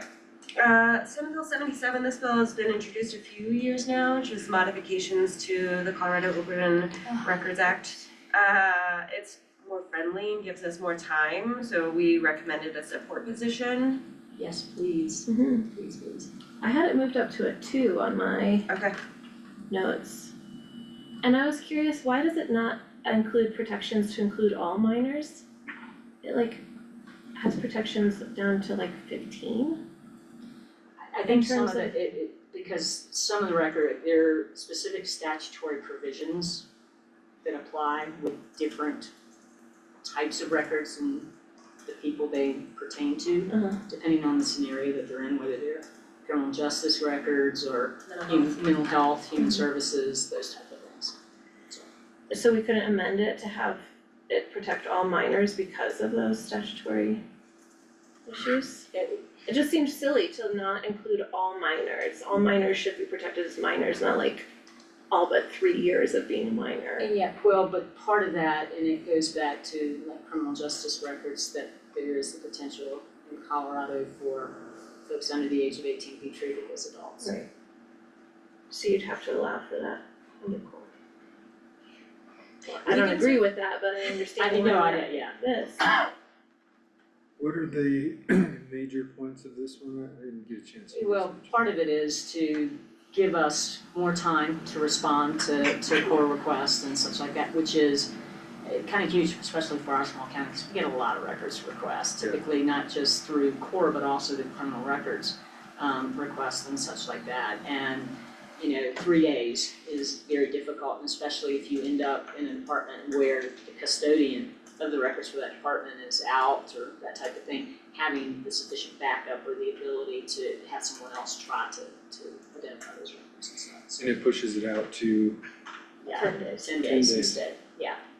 It also had that aspect that you were talking about earlier, Chris, when it comes to for financial gain. Yes. Or a request for financial gain, there's more subjectivity, right? And being able to determine whether it falls under that. And a lot of that comes from what we talked about before in terms of using CORA as an addition to discovery and litigation, and by real estate agents who are looking to sell or help their clients buy properties and stuff like that.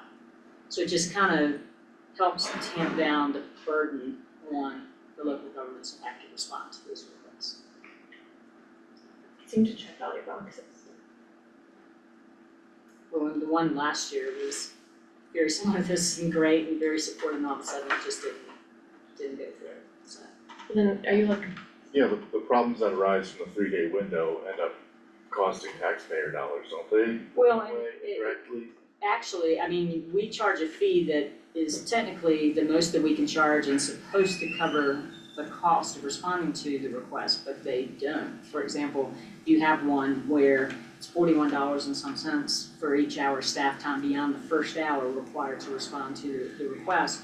If you have, for example, it's something that's technical enough that your county attorney has to be involved in it, doesn't cover the cost of that staff time. Or if you have multiple departments that are, engaged in trying to seek these records and stuff too, you might not cover all of that cost too. I recommended moving it to a 2, tier 2, are you all okay with that? Yeah. I mean, it's likely to pass, right?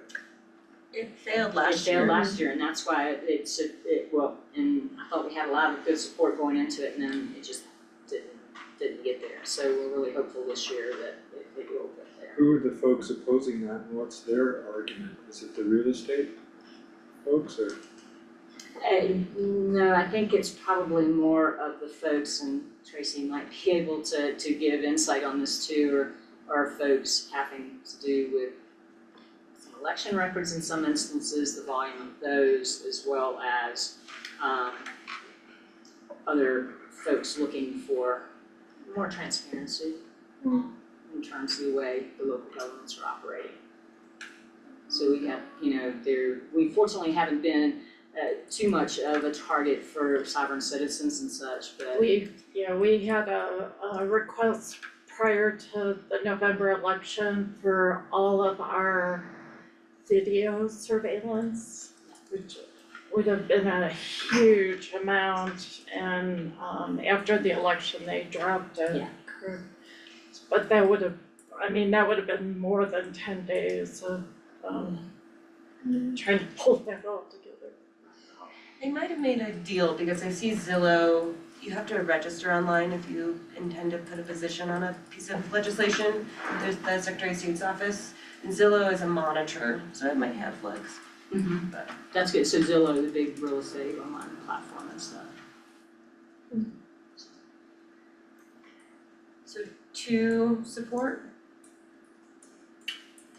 I would ask for that support for that, cause it is an impactful issue for our small county. Sounds like it's multiple departments within that. Yeah. I don't know, I'm just trying to think about the drawbacks of, is there any core requests that need to be done in a timely fashion, and are there exceptions? I would say the vast majority of core requests are responded to in a timely fashion. The issue becomes when they are these very large requests, or we get a ton of requests for like CPD, with documents going back to the very beginning on properties and stuff like that. So, but if they, we get a lot of core requests for copies of RFPs and the resulting contracts from that, that's no problem, that falls well within our ability to do. But the problem is when we get these multifaceted requests that impact different, different departments and such like that, like we'll have crossovers between CPD, the treasurer's office, the assessor's office, and all that in regards to real estate valuations and all of that too. So it really depends on, the majority of them we're able to accommodate within a short period of time. But those larger ones are very burdensome. And the issue is, Murphy's Law controls this in my life, in that we'll get a half a dozen in 1 week, and a couple of them will be those big requests, and then we'll have a couple that are, one and done, easy. So it's how it falls, and so it doesn't mean that we will take all 10 days. And for example, now, if we have somebody asks for a specific document, we typically could turn that around the same day, presuming that the person who is the custodian of that record is in the office and available to respond. So, doesn't mean we have to take the full time, but it gives us that ability to have the time we need to properly, not only collect the records, but also there are a number of exceptions in core as to what has to be produced. And so, the stuff that we respond with is actually reviewed by my office to make sure that we are only producing stuff that the law requires us to produce, that we don't end up inadvertently producing records that are subject to an exception, especially when it comes to criminal justice records, DHS records, anything like that. Is this strictly regarding county stuff? Does Cora records involve city as well? Oh, yeah, it involves any public entity, your special districts, other, quasi-governmental entities as well. They're all subject to that. So there's no real instance where 3 days is a life or death situation, and someone's, you can't think of anything where people really need this information within 24 hours. Most of it is real estate related, research related. But some of them do. For example, with real estate matters, you'll have somebody who's getting ready to close on a property, and all of a sudden they find an issue with either the title work or the property itself, and they want to suddenly have the permits for whatever's related to that issue. So yeah, sometimes there is that component. But I hate to say, and not sound appreciative of their situation, but that isn't something that necessarily should have been discovered at the 11th hour. So. It gives us an extra week to respond to people's requests. Is it 10 business days? Yes, and it doesn't count the one when it's received. So the day we get it in, the time period starts the day after that. and it doesn't count, like you said, business days, so it doesn't count weekends or holidays. I don't know, Chris, I'd like to think about this one. I'm not sure if less, it seems like less, the government can do less for people who really need that information or wanna see information quickly so they can make a decision. And how much bearing is my opinion on it gonna matter at the state level? Are they really gonna take this discussion and my view on it into consideration? So I'd just as soon let you guys decide that. You know, one thing I'm curious of is kind of piggybacking off of that, but like how do other states handle their core requests and what are their timelines like? I feel like I've gotten the impression thus far from the limited amount of learning that I've had in here that we have a pretty fast timeline on that and it's pretty restricted, you know, it's hard in Colorado because of that 3 days. Do other states allow more time for these things? I can speak as to Virginia, which, and the one thing is that a lot of the states also just kind of follow and adopt the FOIA, the Federal, Freedom of Information Act processes and such, which tend to allow time. When I moved here and learned about CORE, I was like, holy cow, because in Virginia, yeah, it is a longer period of time and there are different periods of time depending on the type of records too. So, but I hate to say it, really it doesn't matter because we're stuck with whatever Colorado decides to do. And I'll be honest with you, there are my colleagues across the state who have specific folks, staff in their office that are assigned just to CORE requests, just to records requests. We can't afford that. Oh, no, we can't. No, we can't. And so that's why I would ask for the support with it, because it is burdensome, and I'm sure Tracy can say when it was falling solely within her office, it was burdensome for them too. So it costs more money and time to meet that 3-day, whereas it wouldn't cost as much to do the 10-day. There's a balance. It's the whole notion of trying to provide balance, because the fact of the matter is, the CORE, the way it is now, has the potential to interfere with the operations of the office that it's, targeted to. So if you have this large request and you have to drop everything else to do that, then there are gonna be other things that aren't getting done, which could result in your staff having to work overtime or having to bring additional people in to support getting the CORE request fulfilled. So I don't think it's unfair, and like I said, the majority of the time, we don't run into an issue and we don't hold, if we get the response, it's not like if, the just quick thumbnail sketch of how the CORE request works. Now we've got a public records email account, so they go online, they click the form on there, they fill out an electronic form, it automatically goes to public records at lakecountyco.gov, which comes to my office. And we immediately, it comes to like 3 different people, so there's not just one person who has the potential to lay eyes on it that day.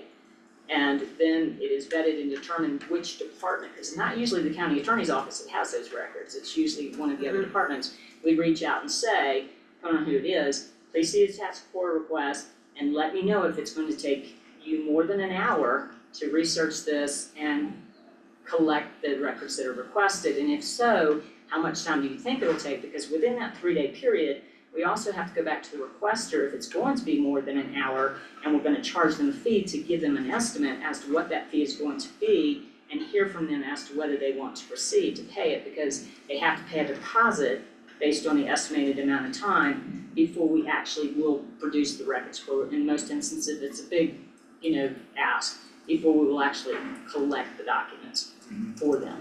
So, it's kind of a rolling process, but if this happens, sometimes it'll happen with RFPs and such. You get the RFPs, you get the proposals in, someone is selected. Someone who's not selected may submit a CORE request for the documents related to the RFP, what the hierarchy was, how they were analyzed, and that type of thing. If it's like one document, we're not gonna take 3 days to produce that in most instances. So we don't sit on them for the full period of time, but we often need more time. And right now, we have the ability, if they come back and say, gosh, this is a huge request, it's gonna take me 20, 30, 40 hours to do it, then we go back to the person and say, here's the estimate staff, and if you wanna do this, here's the deposit, and also the code does allow us to extend that 3-day period for an additional 7 days in those circumstances. As long as we justify, here's why we can't do it in this 3-day period. The interesting thing about that is the city has adopted a process now that if you submit a core request to them, they automatically send a response taking that extra 7-day period. So they just automatically send all their core requests to the full 10 days. We don't do that. Okay, Chris, I'll support you. Thank you. Thank you. I take it you're in favor? Oh, amen, yes, yes. Well, and not just for me, but the staff and then Tracy too. Okay. A suggestion, in election law, they do differentiate between the size of counties, so they don't require small counties to do everything that Denver or Broomfield or El Paso County have to do. And it might be helpful to comment that, you know, if there are people objecting to an additional time frame, that maybe small counties could have that additional time frame due to the lack of staff as opposed to a large county. Right, so based on kind of a population Yeah. score for that, if it I mean, gets to that point. There is a precedent for that in election laws. Yeah, I prefer the way it's going now. If it does look like it's getting that type of opposition, then I agree with Tracy, we could at least counter with saying, okay, if you won't do it, you know, if you don't wanna do it globally, can you at least consider the small rural counties that don't have the staff depth to handle these requests? Yeah, like you said, we can't afford a whole new position just for core requests. We can't afford to put business on hold and dedicate people to fulfilling the request. Thank you. Okay, so the next one is Senate Bill 129. I was wondering, Commissioner Elsa, do you wanna give an overview since this is? Sure. So 129 is a bill that just passed, I think, the committee last week. But it helps protect providers people who are providing gender affirming care and reproductive health access from being targeted from out of state entities. So one of the ways that it does that is that it keeps providers' names and addresses off of prescriptions. So as they travel outside of the state, that information is kept within our bounds. It also means that the state and local entities can't release any medical information, even if it's brought in like a civil case or a criminal case from other states about reproductive health care or gender affirming care. Is that enough? Would you say otherwise on that? Is this a solution looking for a problem? No, it's that there are lots of states who are trying to restrict or completely deny abortion access and gender affirming care. And Colorado is one of the places that doesn't do that. But other states are trying to like charge people criminally with accessing that care or providing that care. And so this helps keep our laws within our state and not allow people from other states to charge Coloradans with their laws or to charge their citizens for coming to Colorado to access that care. So it's a problem, and this is looking for a solution to it.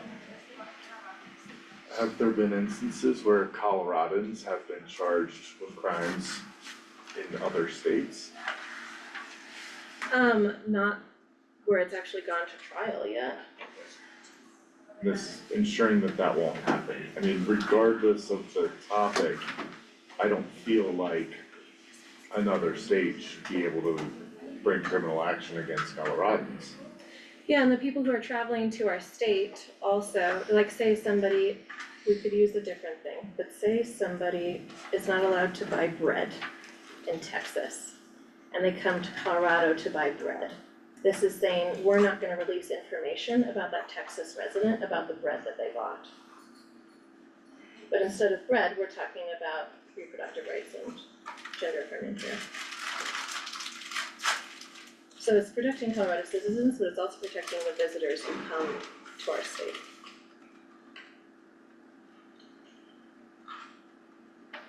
I can get behind that. There's a multifaceted conversation there, but I think at the root of it, I support that. There's also on legislature.colorado.gov, I think, right? You can look up all of these bills, Ledge.colorado.gov. ledge.colorado.gov, you can look up all the bills and see kind of like the top sheet for each one of them to understand what Yeah, it is. yeah, Okay. the individual subjects, I feel like could potentially be interjecting a lot of religion into the laws and things of that nature, and I don't, but I'd like to just boil it down to its simplest concept of, can people bring charges against what's happening around a state, against what's happening within and legal here. Yeah, exactly.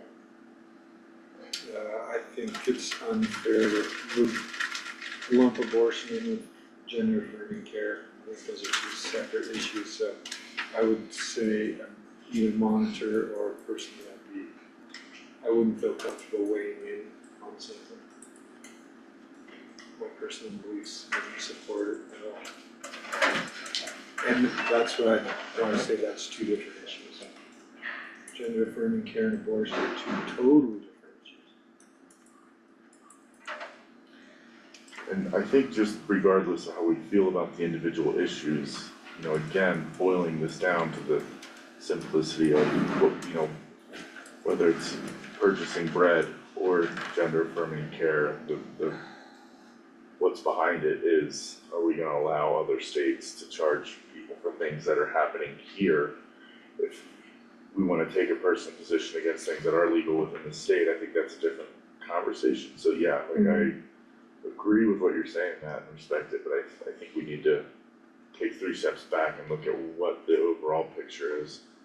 So I'll support this because I think I'm gonna detach my emotions from it and just look at it from a real simple perspective of, I don't like other states charging people in Colorado for what's legal here. Okay, same. Do you all want to take a vote? Cause I'm hearing you are not all united in taking a support position. Commissioner let's Bullock, would you take like a to do? Okay. I vote to support. Suggest a motion and second and. A full motion. Yeah, so Oh. one into it. Is there a motion on the table to take a position on, Yes, I got that's you. just number 120? I move to support SB 25-129, which legally protected healthcare activity protections. I vote to amend or monitor and separate the two issues. I So would Andy, second you that. seconded, yes, and then the discussion, Dave. I vote to monitor. Did you second it first? I seconded it. Okay, sorry, got it. I seconded it. You can only have one motion on the table at a time, so if Right. you heard one motion, did that have a second? I seconded it. Okay, so then you wanna do a substitute motion or we can vote on that? Right. Or, Sorry. no, it's okay. This is our practice. We're learning, yeah, we're still figuring this thing out. We've got all kinds of curveballs today, it's fun. Okay, so I second that, then let's take that to a vote. Aye. Aye, And this is a vote to support, Right. no. okay, so that Motion. passes on Yes. 2 to 1. Okay, so I'm gonna keep this moving, it's not quite a few. The next two are bills that are putting what is allowable under federal law and moving it into state law. There's some fear under the next two that each of these items will be repealed at a federal level, either through a Supreme Court action or through Congress. So the first one is Senate Bill 130, which is providing emergency medical services. This is basically putting a law called EMTALA, Emergency Medical Treatment and Labor Act, which basically protects somebody if they show up in an emergency room and they're bleeding out, that the emergency room isn't saying, do you have health insurance? And them saying no and being turned out onto the ground and dying. I think this law came in front when there was somebody going into labor or something like that and people were shutting them out to have babies on the street type of thing. So it basically requires emergency rooms to accept everyone and stabilize them regardless if they have health insurance or not. And requires some like minimum ability for emergency rooms to be able to treat people in that way. This is current law, it's just putting it into state law in case it gets repealed at the federal level. Staff is recommending a support position from a human services perspective. We get a lot of calls from the emergency room saying, come pick them up now during discharge planning, either from a vulnerable adult perspective or a child welfare perspective. If we started getting people in crisis basically turned away from the emergency room and sent right to DHS, it could be catastrophic. We are not an emergency room, we are not a medical treatment facility. We are very nervous that if EMTALA goes away, that's what it would mean, because our human services office would have people who are suicidal or overdosing, those types of things. Would open our department up to all kinds of potentially, horrible legal pitfalls. I support that. Yeah. So do Cool, thank you. The next one is 1017. I put this on here just because of, I think it impacts a lot of the members of our community.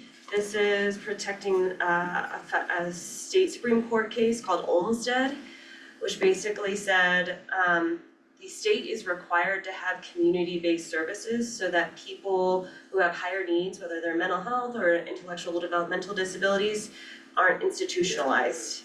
So think of like One Flew Over the Cuckoo's Nest, right?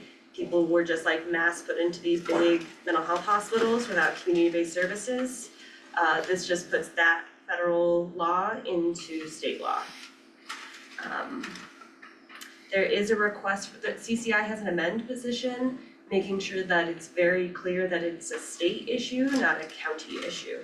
So that counties are not responsible for developing community-based healthcare services, but that the state is, so. I like the amend position. Amend, okay. Are you comfortable with a support if amended, so that we can move to support if that clarification from CCI is put in? I am. So am I. Yeah. Okay. Okay.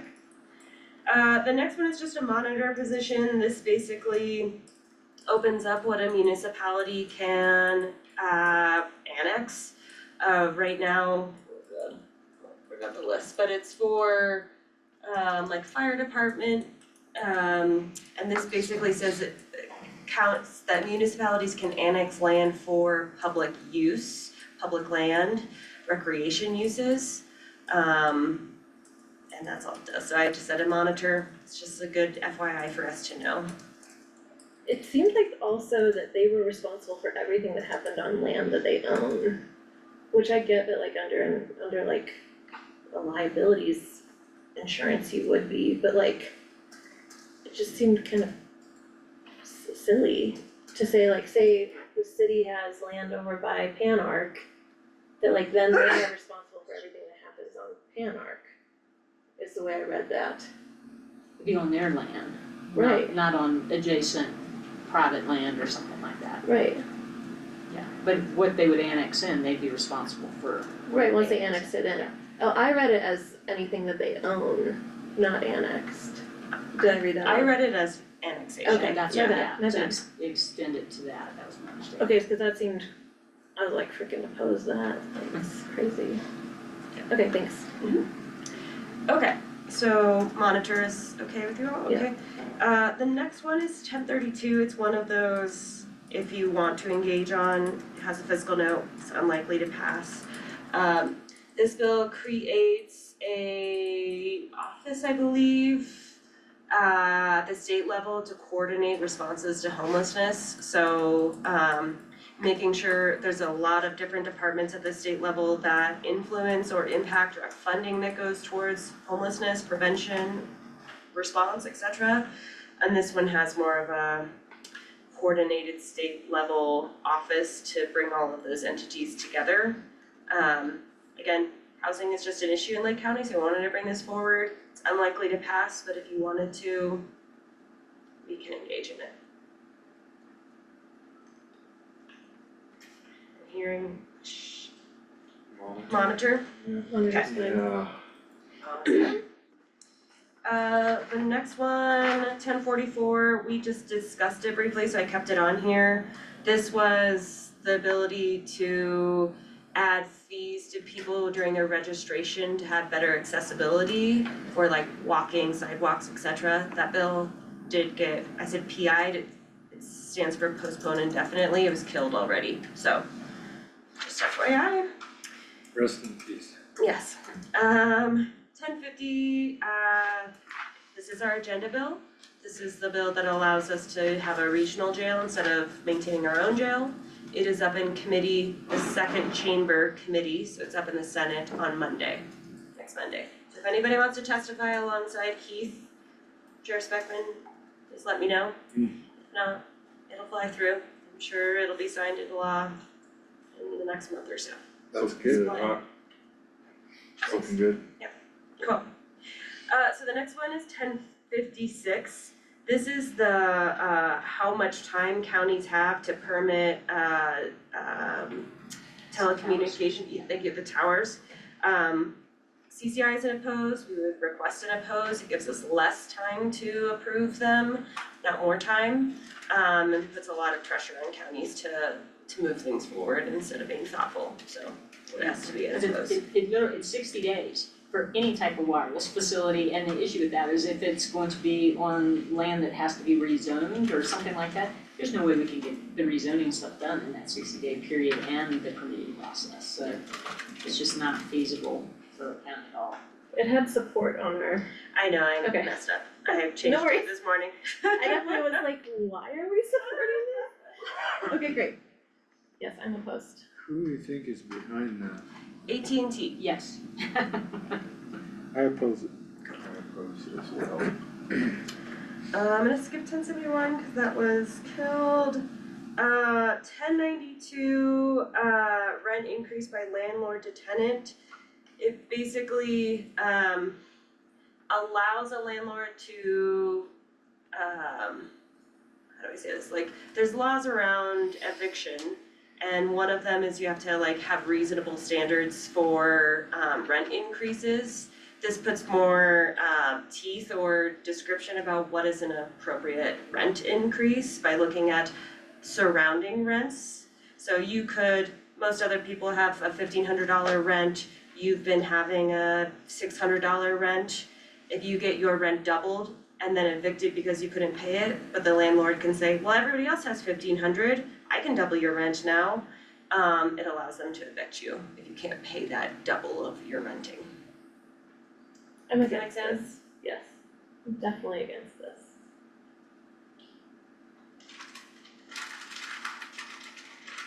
You recommended we monitor this? I recommended monitor, just, I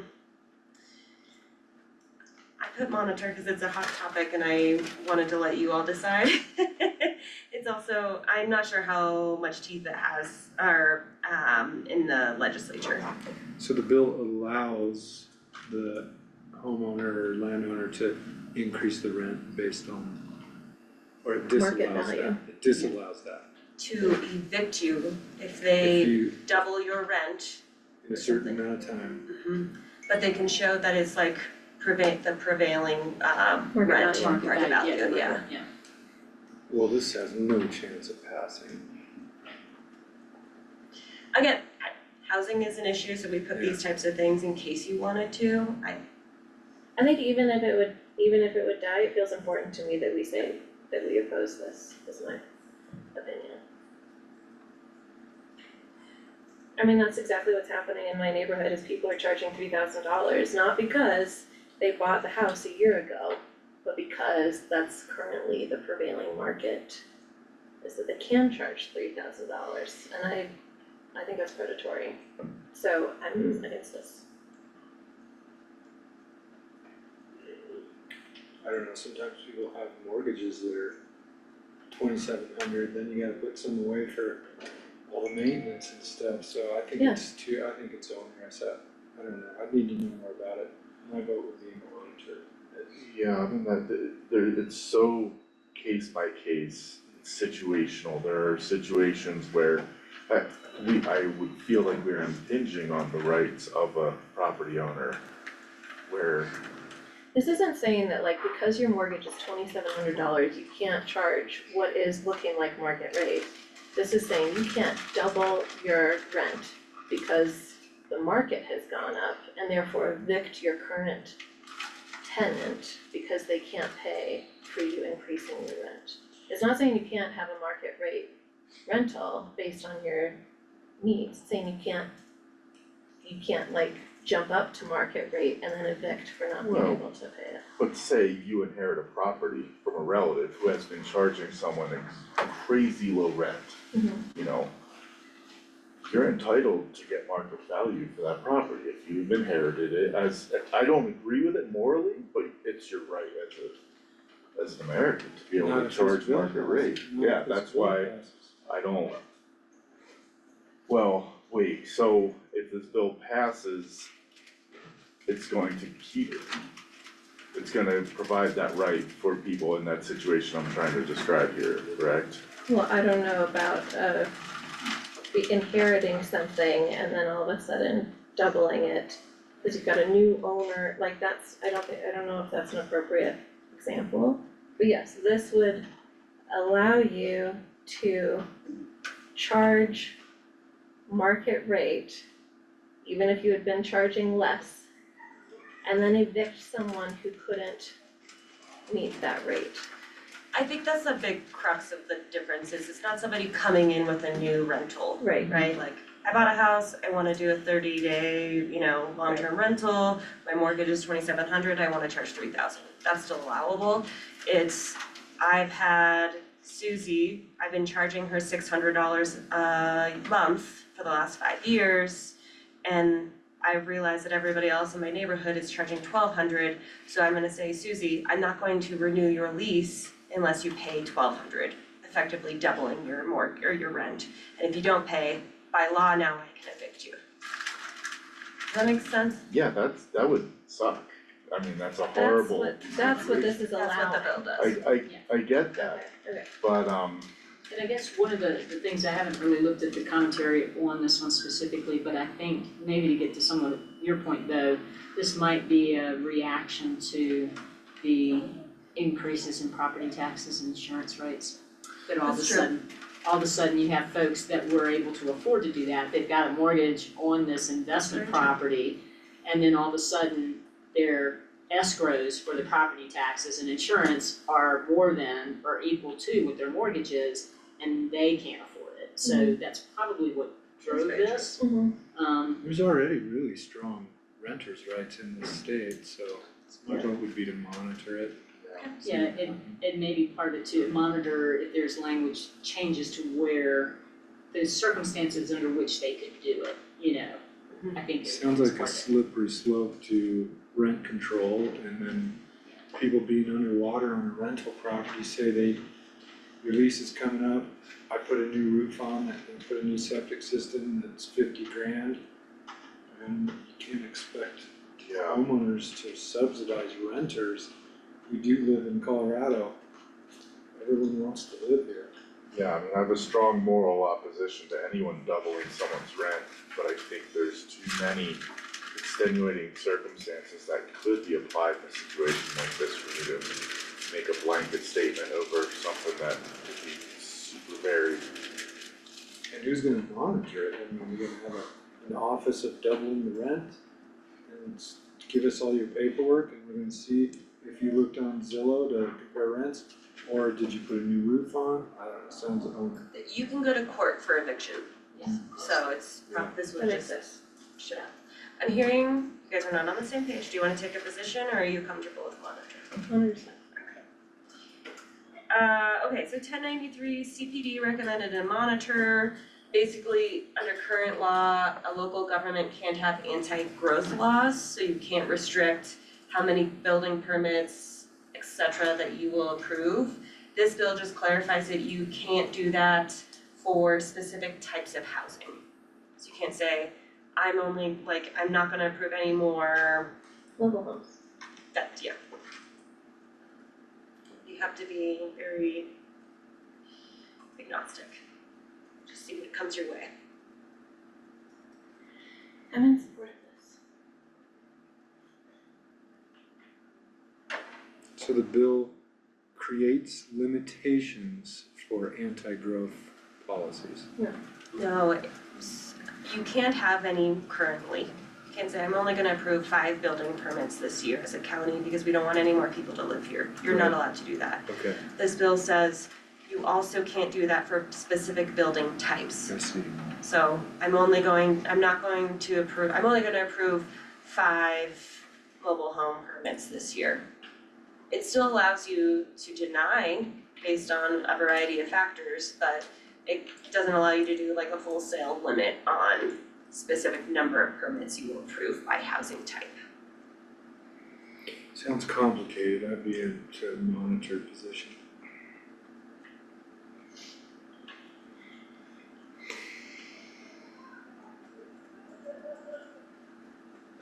Yeah, if I have to think this hard about it, I think it's another complicated one that seems like quite a rabbit hole, so. What are the chances you think of it passing? I don't think it has a fiscal note.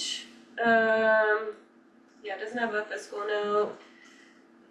The intention is for more housing. It doesn't Less allow you to restrictions. discriminate at a local level based on housing type. But that's why we have building codes and zoning and all that stuff, so. Well, but still, the codes and the zoning and stuff like that are there for that purpose, but in terms of the development, especially undeveloped properties and such like that, if it would prevent you from, if somebody wanted to come in and do affordable housing, saying, no, we're not gonna have any more affordable housing, I'd rather have this developed by a traditional developer because it will theoretically raise the tax rolls or something like that. Like, I bring a hypothetical up, like, I don't think it's appropriate to put multi-story apartment complexes next to the fish hatchery. Is that kind of what this would, So you have your building code, right, and your building, like your zoning. This is if you wanna do an additional sanction on top of that existing code that discriminates against a specific housing type, so you put like a numerical restriction on, Anne is here, she can describe this better than I can, but, okay, so planning and zoning knows not to put high rises next to the hatchery. Well, yeah, our zoning This is is making allowed sure that too. I'm not the one making that call. Right, and if there was somebody who wanted to come in and ask for a variance or a change in the zoning or something to allow that, that would come before you on a regular basis type of thing, in terms of the change in zoning. I can give an example. So in Golden, in the 90s, they put a 2% growth cap on all developments. So couldn't develop more than 2% more each year. So the building department wouldn't allow for whoever got in, Was it per acre or per capita or per square foot of? I don't know, I don't remember, Okay. I was a child. But what and this is saying, you can't do that anymore. But this is saying you couldn't say, we are going to put a 2% cap on all single-family homes developed in this county. We, as a county, couldn't say, hey, we're only gonna allow either 100 single-family homes a year or 10% increase in single-family homes a year. That's what this is saying. We're not allowed to put that restriction on our growth for specific building types. Not where it goes, that's all in our building code and our CMP, etc. Okay. It's just saying we can't institute new codes within our county that restrict a building type. I'd still be a monitor on this one. No, I'm just not sure about it. It seems Monitor, seems where I'm really at. complicated. I understand what you're saying, you make it sound really simple. But that seems to limit our local authority and what's anti-growth. I mean, somebody needs to define that term, anti-growth. It seems like there'd be easy ways around that. We're not limiting by percentage, we're just saying we don't want 5-story buildings, so I'm a monitor, I'm just gonna stop talking. Would you like a vote? No, it's clear that I'm against this, or I'm for it, thank you. Alright, the next one is House Bill 1110, railroad crossing maintenance costs. Public Works would like a amend position on this. Basically, it is a referred measure that says railroads have to maintain part of the crossing. Right now, counties are maintaining all of it, even though it's not our property. Public Works would like it to go much further, as in like they maintain all the signage, they maintain the right-of-way, all of those things. We have approached CCI to see if they'd be open to that type of an amendment. They're nervous that it goes further and will kill the bill basically because they'll get too much opposition or pushback from the railroad organizations, companies, lobby. So I still would like for an education perspective to maintain an amend position, even if we can't influence the bill, at least testifying. It's up today at 1:30 in 3 minutes. But still to say from like a rural perspective, requiring rural counties to maintain private property is ridiculous, and that railroads should pay their way more. I agree. Yeah, it's hard not to agree with. Okay, 1146 is more of an FYI. I think Commissioner also you had questions about it, so I wanted to add it on here. Juvenile detention bed cap. Right now, the state puts a limit on how many juvenile detention or commitment beds we can have. Just so you know, juvenile detention is like kid jail. Juvenile commitment is like kid prison, so like longer term stays versus short term stays. And they do put a cap on how many detention beds we can have. It's like limiting how many jail beds we could have in the state. This bill would increase that limit and then put kind of like a formula behind it so that it adjusts year over year. And it costs $1.2 million, so I have no idea what's gonna happen. But certainly, just so as an FYI, there is increased need for more kids to be in detention beds, because they're trying to increase the cap.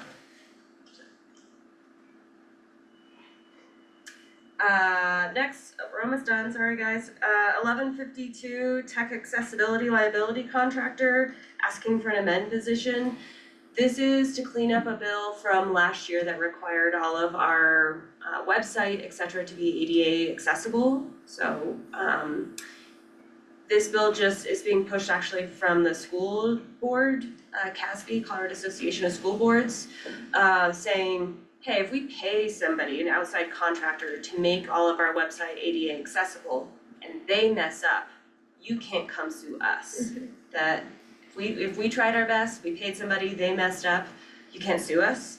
Right now, the bill just deals with school districts. We are asking for an amend position to ask for counties to be added to it.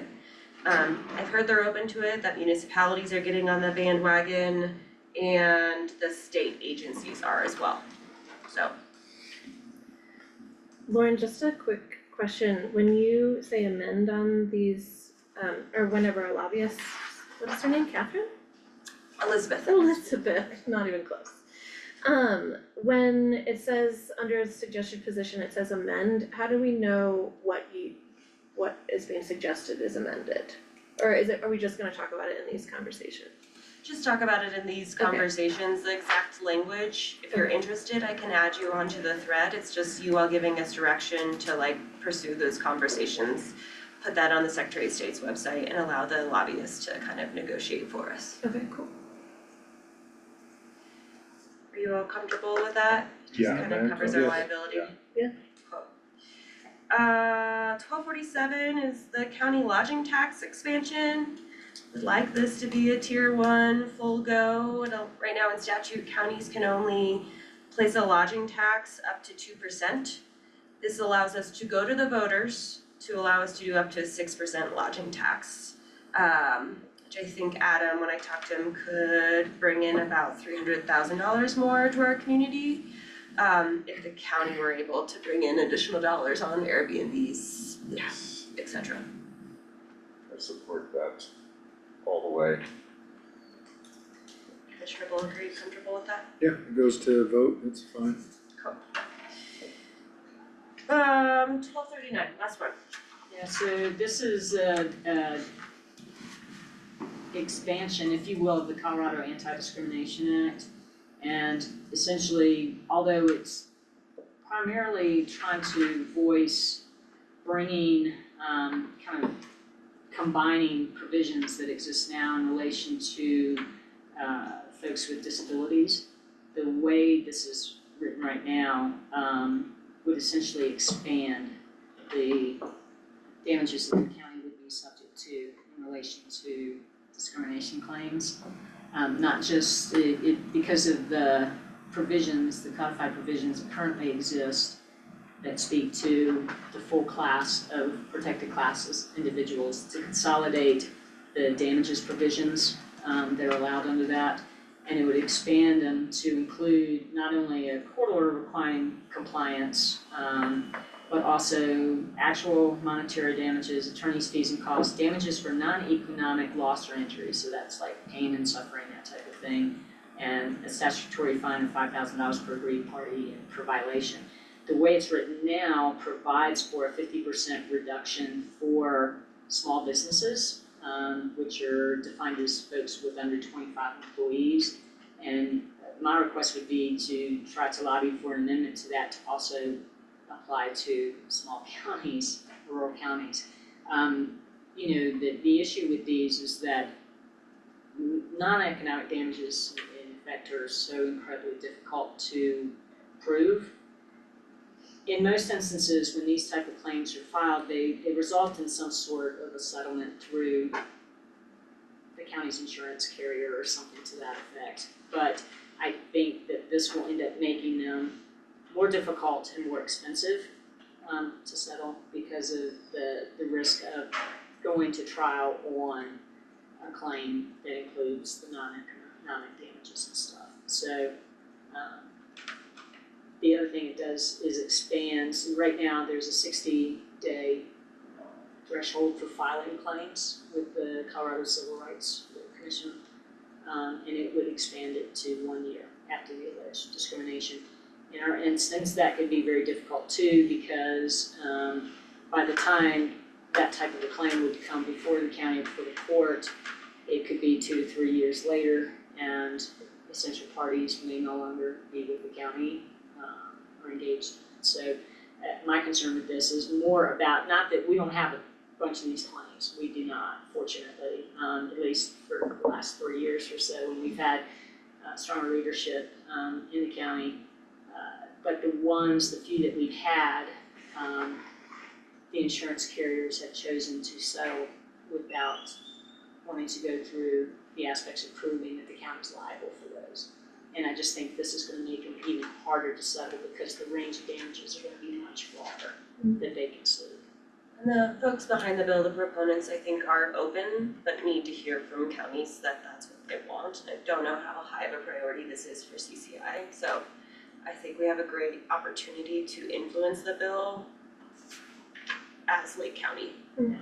Basically carrying a torch for small rural communities, so.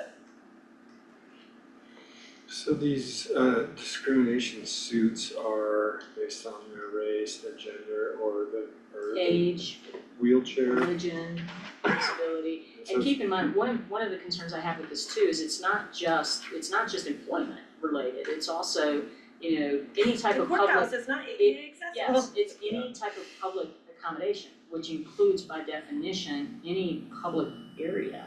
And so Or a store, somebody's store. well, that's for small businesses, so the Okay. business aspect, but public accommodation also includes expressly public areas. And it's not just buildings, it's parks and everything else, but with us, with some of our housing initiatives and some of the housing that we either currently own or lease and such like that, it could open the door for having to take, and especially in our community where a lot of our buildings and such were built before the Americans with Disability Act, requirements came into play, some incredibly expensive retrofitting and such for those facilities. And so why are we not against this? Why are we asking to amend? To include language that would lump small rural counties in Yeah. with the small businesses. Because I think I think it makes sense to the conformance that they're looking for, because there are two separate sections in the anti-discrimination laws. One that deals with your general the full range of protected classes, and then there are separate ones, especially in relation to housing for folks with disabilities. And what they're trying to do is to avoid, the way it reads now is the disability discrimination claims don't have the same access to remedies that the other brands of discrimination claims do. And so what's happening is it's ending up generating more interest in litigation. So actually the benefit to this bill would be to reduce the opportunity for more litigation, because it conforms all of them, consolidates all the different damages for the different types of discrimination. But we would just want to, like I said, have some consideration for, if you're gonna consider the small businesses and such, to consider the small rural areas as well. Because these, of course, all the settlements in most instances, if it, especially if it ends up not being an insured claim, comes out of tax funding. And even with insured claims, I think our retention on these type of claims is $15,000. So minimum we have to pay $50,000 regardless, and they can be incredibly frivolous claims, which is pretty much what we've encountered, but our insurance carriers typically, you do the return on the investment of the defense and figure out, do you want to spend $60,000 to $100,000 defending a frivolous claim or get it resolved? Yeah. And I just think it's gonna make it even more difficult to get them resolved if it stays across the board the way it is with smaller counties. I agree with you, Chris, to amend and support. Thank you. Yeah, and then It saves us money. Can I bring up one thing about the one right before the HB 1247? I did have a note here, about potentially amending it to cover it to be more broad in what it could pay for. I don't necessarily agree with all these options. Okay.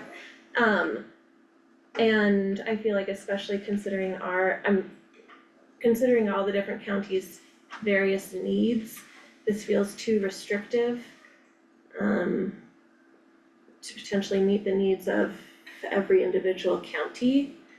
And right now, the things that we could expand the money to are preservation of landscapes and wildlife habitats, historic preservation and maintenance of historic sites, law enforcement, and infrastructure maintenance. I feel like infrastructure maintenance is the only thing that we could really, right now, really use more funds for. And I would much rather these funds be available to all sorts of things. So, my support is with amendment to broaden what it could be used for. And I just wrote down operations, even though I know that's not a thing. Like DHS should be on there, public health should be on there, any of our county's core services. Should be on there for me. Do you all support that? I like that. Yeah, I don't think, I just thought raise the lodging tax and pave our roads, but there's a lot of other pressing needs that are not included in the options with this. I don't know, the problem is, that the roads are gonna get ignored. If it's such a broad, it's just all gonna get spread out, so. I'm saying the way that the bill is written, the voters can only approve for that increased funds to be spent on these 4 options.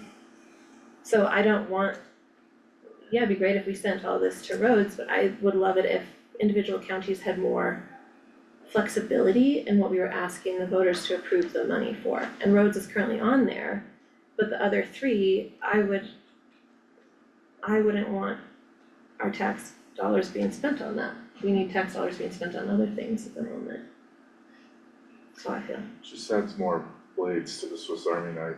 Right, Regardless, the voters are gonna have to prove right, what the increase is and what it's for, right. so. I just want more options of what they could approve it Yeah. for.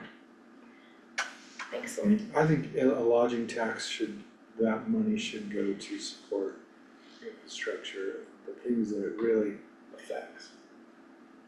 And that would free up money for the other stuff, so I'd support it as is. I mean, what are the chances of we're gonna be able to amend the language? I think it's decently high. I would be surprised if other communities aren't asking for similar types of amendments, so it would be good to know where the board stands on amend or no amend. I'd like to raise, a couple percent to fix the roads, but say we get our roads in good shape and we still have room to go up and we have a desperate need in human services. So yeah, I think I like that amending idea, Elsa. I think adding more options, it's still gonna need to be voter passed, it's not excluding anything, it just adds more tools in our toolbox. Okay, I agree.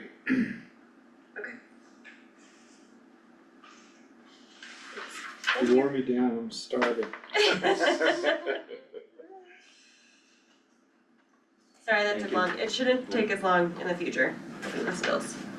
No, I think that's important, that's like, what we should be doing. Yeah. We're all green. Okay, so thank you, Lauren. Thank you, Lauren. That wraps up agenda item number 11. Moving on, agenda item number 12, discussion of contract approval process in alignment with existing procurement policy and any proposed changes to the contract administration process or procurement process led by, Tim Bergman. Thank you, Commissioner. So when we started onboarding, we went over, how the county does business, and we spent a lot of time on the contracting and procurement process. We showed some examples of different counties, and how everybody does this. So at the end of the day, it is the board, the BOCC has the sole authority to enter into agreements, into contracts. However, the board can delegate that. Thinking through like today's agenda with a lot of the PSAs for Get Outdoors Leadville, those are helpful and informational items for the board to hear and ask questions and things like that. But weighing on the other hand, perhaps those could have been on the consent agenda, freeing up more of the board's time to spend discussing legislation or strategic ops or changes at the federal and state level. So just looking through our procurement policy for budgeted expenditures, I can authorize the expenditure up to $24,999 through a simplified procurement process. For unbudgeted expenditures, I have the authority to approve up to $14,999. And then, talk about this part first. So, in looking at our procurement process, it would be wanting the board to consider if there is any comfort level giving the county manager, after going through the entire contract administration process, the ability to enter into agreements and then having those on your consent agenda. So there's the example of the budgeted and unbudgeted expenditures, but then also, as we discussed, right, annually, all of the contracts or IGAs that we have with the state, mainly around human services, healthcare policy and financing, and public health. There's not a whole lot we can do to change the state contract, in fact, if anything. But, those also would be part of the consideration if the board does have any comfort level for wanting to change that. So I wanted to have the discussion with you guys today so you could give me any formal guidance now that you've had some time to digest it. you've had a couple regular meetings where you do approve these things, so I just wanted to have that discussion with the board. Take your temperature on that and see if, there are any areas with that delegation that you wanted to discuss, then we have some other things to talk about for the procurement policy. We're not changing the amounts, we're just talking about shifting stuff to consent agenda when they are below those amounts. In Am I essence- hearing this right? Yeah, in essence, yes, so if we think through, right, the PSAs that Brian did today, right? Perhaps then after they go through the entire contract and procurement process, then I can be the one to sign off on them. And then those things can start quicker, and then they'll still be on all of your consent agendas down there for your approval or education or however you wanna do it. But just a way to be a little bit more timely, or as we've experienced already with, with human services, there are times when if we need to enter into a contract with a child psychologist, we don't have, the luxury of waiting 24 hours to post a meeting to do that. Doing that so then we can ratify those agreements later if it's an emergent county need. Excuse me. So that was the discussion that we wanted to have with you today on that delegation of that signing authority. I don't have any questions. I don't think I do either. It sounds like we're just streamlining the process, essentially. Yeah, it would be streamlining, and I do wanna focus on the budgeted piece, that's why people do their budgets, so generally, everything that is before you guys is already like a budgeted expense, and it has that not to exceed amount in the PSA, in the memos and all of that, so and then if there's something more that's unbudgeted that costs more than $14,999, then obviously that is a board discussion, or I think we could even add into the procurement policy, a discussion either with the chair or, discretion of the manager of needing to bring this up, this is actually kind of a contentious issue. I'm not signing this, let's bring it to the board. Do we think, and there's existing checks and balances already in place that, are adequate as far as making sure that, everything is above water, or, whatever, like. It's not bypassing any of the current contract administration process. Okay, yeah, got it. I sort of wondered why we had to do so many different agenda A items. perfect example is a Brian. couple of these that were approved today for, to be panelists and stuff, Yeah, they're $300 contracts. yeah, exactly, that's why I was wondering, Plus they're budgeted it's directly Yeah, connected to so- what we just did today, so. Yeah, Okay. Yeah, we wouldn't really have been able to say no anyway, cause that's his grant. it's a grant funded thing, but again, because you have sole contracting authority for the county. We could totally say no. It would be a mess of an event. Yeah. But we could totally say no. Yeah, so you can always say no. Logistically, Yeah. but morally, it would be two different. I mean, Yeah. it'd be its own problem to solve, but we Lots could of totally say no. create issues. So what would be an example of an unbudgeted item of $14,900? Child foster placement. Yeah, foster placement would fall into that, It's not I can cheap. think of some of the, some IT things that have popped up over the past couple of years, although I think those are now managed better. There's radon at DHS. Right, yeah. Pay for remediation. What's that now? Radon. There's Yeah, radon. it's another expensive Yeah. one, even when we split it. Yeah. So I think it's some of those things that pop up throughout the year that we, didn't budget for. It's not the thing where a department director tried to get it in their budget and then they figured out a way that they could do it. It's, it's not that, it's more like, oh, this happened. We need to discuss this. Generally emergencies and urgent oversights. Yeah.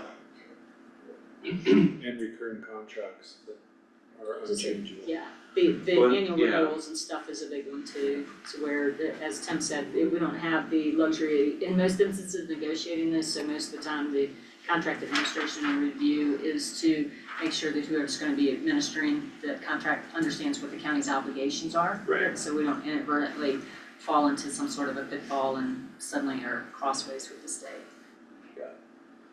Yeah, those ones are generally standard and come with funding for specific programmatic things that need to happen because you did. So I was just, I know we had that initial discussion, so I just wanted to see where the board was at on that, if there was still an interest there. Start with budgeted, if it's unbudgeted, then it needs to come before the board. What was the previous board's position, because this is a brand new policy?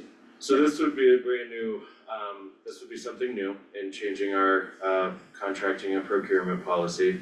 We had discussed it previously with the prior board. They liked having everything on their regular agenda. One of the commissioners in particular, felt those were just the great learning opportunities for the BOCC. I think some of that perspective started to shift after the creation of the agenda, the memos, the PSAs having everything in there for the board to review.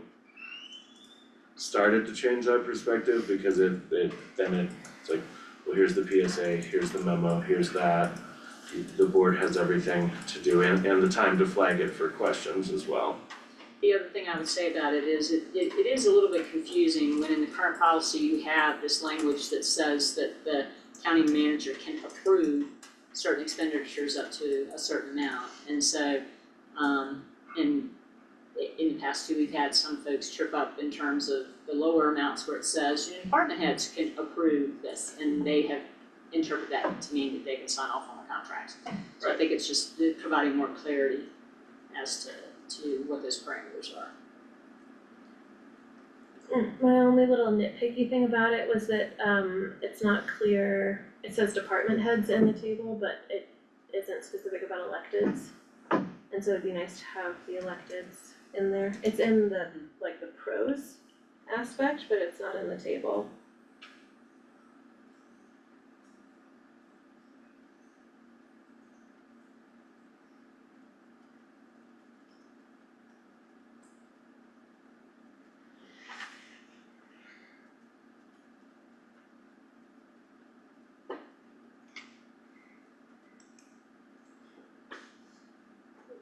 Budgets, money, would it be, can I ask what Candace's opinion on this is, of course?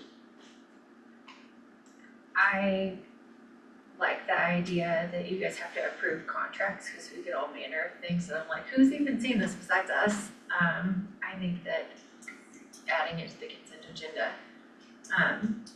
as long as you guys have the appropriate information to review it beforehand, that's fine. Well, and we can always move it if we don't get the PSA, if we don't get the memo, we can always take it off the consent agenda and table it till the next meeting. I think that's the big thing, is just knowing how much money we're committing to going out the door, especially as our grant position is changing and all of our dollars that we do spend matter a little bit more. Really making sure we know what a contract says we're obligated to do, and that's really these guys before it even gets to that consent agenda point. Some of this is about us making sure that we are doing our diligence. Yeah, to make sure that if it's not in the regular agenda and it's not coming up for discussion, then we need to be really tight about having gone through everything that's on the consent agenda. So I know that's not written into the policies, I'm just acknowledging that that's part of the oversight of what we're taking on by approving this. And you'll see it's, as we've gone through the agenda setting, right, or agenda and calendar review, right, every meeting, having that, so you'll see all of those things on there, and with the shift that we're making for everything being in 2 weeks advanced, and the packet being posted a week in advance, right, so there are a lot of opportunities for you guys' oversight of being like, you know what, that one on the consent agenda seems contentious to me, I would like to take a vote on it, put it on the regular. As long, and we have up until 24 hours before the regular meeting to move stuff from consent agenda to individual. Okay. You could also always discuss, like, just having things on the consent agenda, as you've done with minutes in the past or any of the accounts payable package, you can discuss anything in the consent agenda. Right. It's just meant to be kind of like a efficiency tool of lumping all that into one vote, but you can always discuss anything on the consent agenda too. I think I'm okay with it. Yeah. So I think, so Chris and I, and probably then Candace as well, we can work on perhaps some updates to the procurement and contracts policy. Probably have a work session on it, so you guys are very comfortable with it and understanding the change. Cause there is one as well, that Chris and I have discussed, is a exemption for professional services, kind of tied to those dollar amounts, which generally falls towards, like, again, using the human services example, like, if I need a child welfare psychologist, sometimes to be able to have some of those, like, highly technical professional services exempted from the procurement process is helpful. Again, it still always comes back to the board for approval and for review and all of that, but having that exemption for, we could probably put, and we could put a dollar amount on there. Yeah, you probably could, but and some of it is, one of the reasons and this just inadvertently got dropped out, because it was in the prior procurement policy, that while it's encouraged in appropriate circumstances to go through the procurement policy for professional services, there are circumstances, as Tim mentioned, where either to the urgency or the technical nature or the sensitive nature of the engagement. Because I know, like, with some of the issues like engaging a psychologist stuff, in most instances, any contracts that y'all sign off on end up being reported. But in those instances, they may have non-public information related to the child or individual who's gonna receive those services that by law can't be publicly disclosed. So it provides us with the opportunity to be thoughtful in those professional engagements. But yeah, you could certainly put the same type of dollar parameters on it for, you know, budgeted, unbudgeted, or that type of thing. So it's not uniform that you would exclude them, but it's encouraged that there is an exemption for that when it makes sense.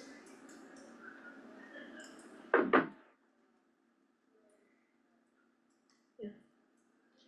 We can do a marked up version of the current procurement and contracts policy with some suggested revisions and bring those back to you all. Okay. Yeah. These. That sounds good. Right.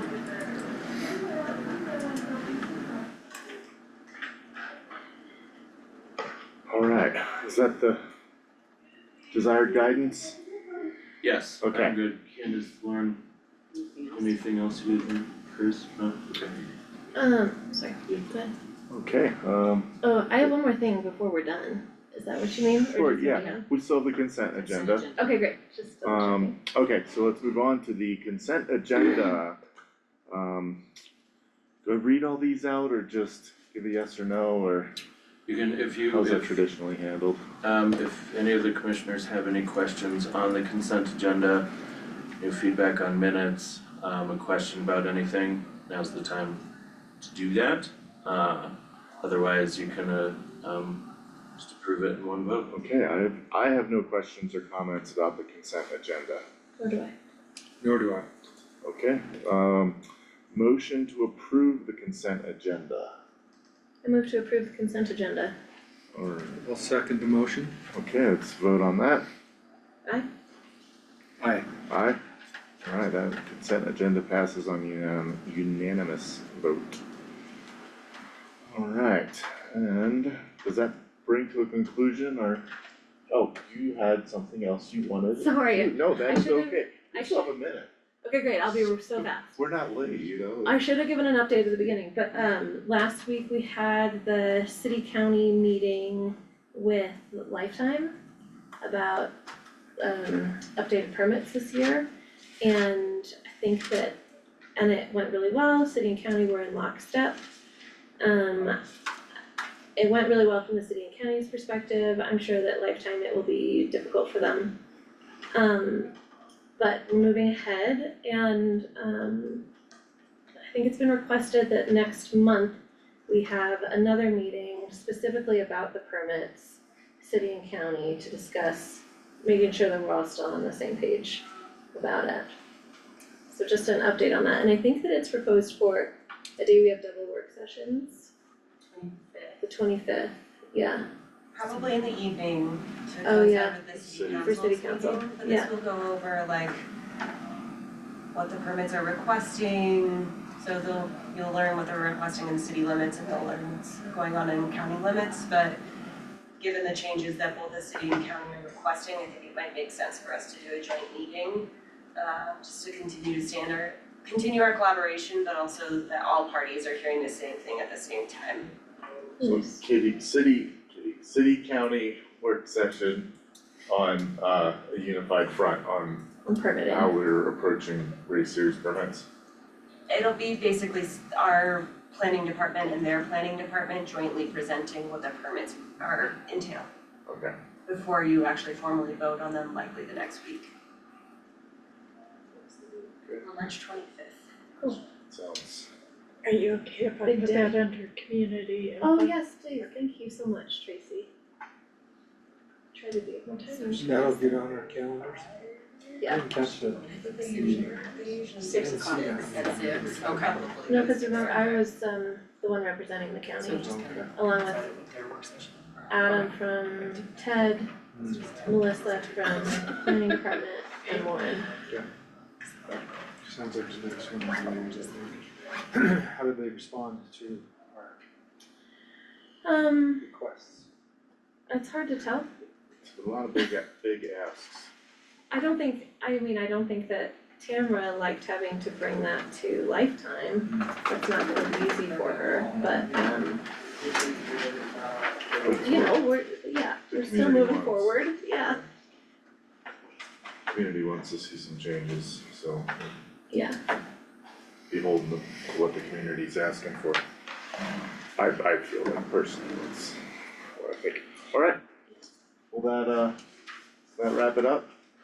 Yes, thank you. Okay, let's conclude today's regular meeting of the Board of County Commissioners. It is 2:02 PM, February 18th.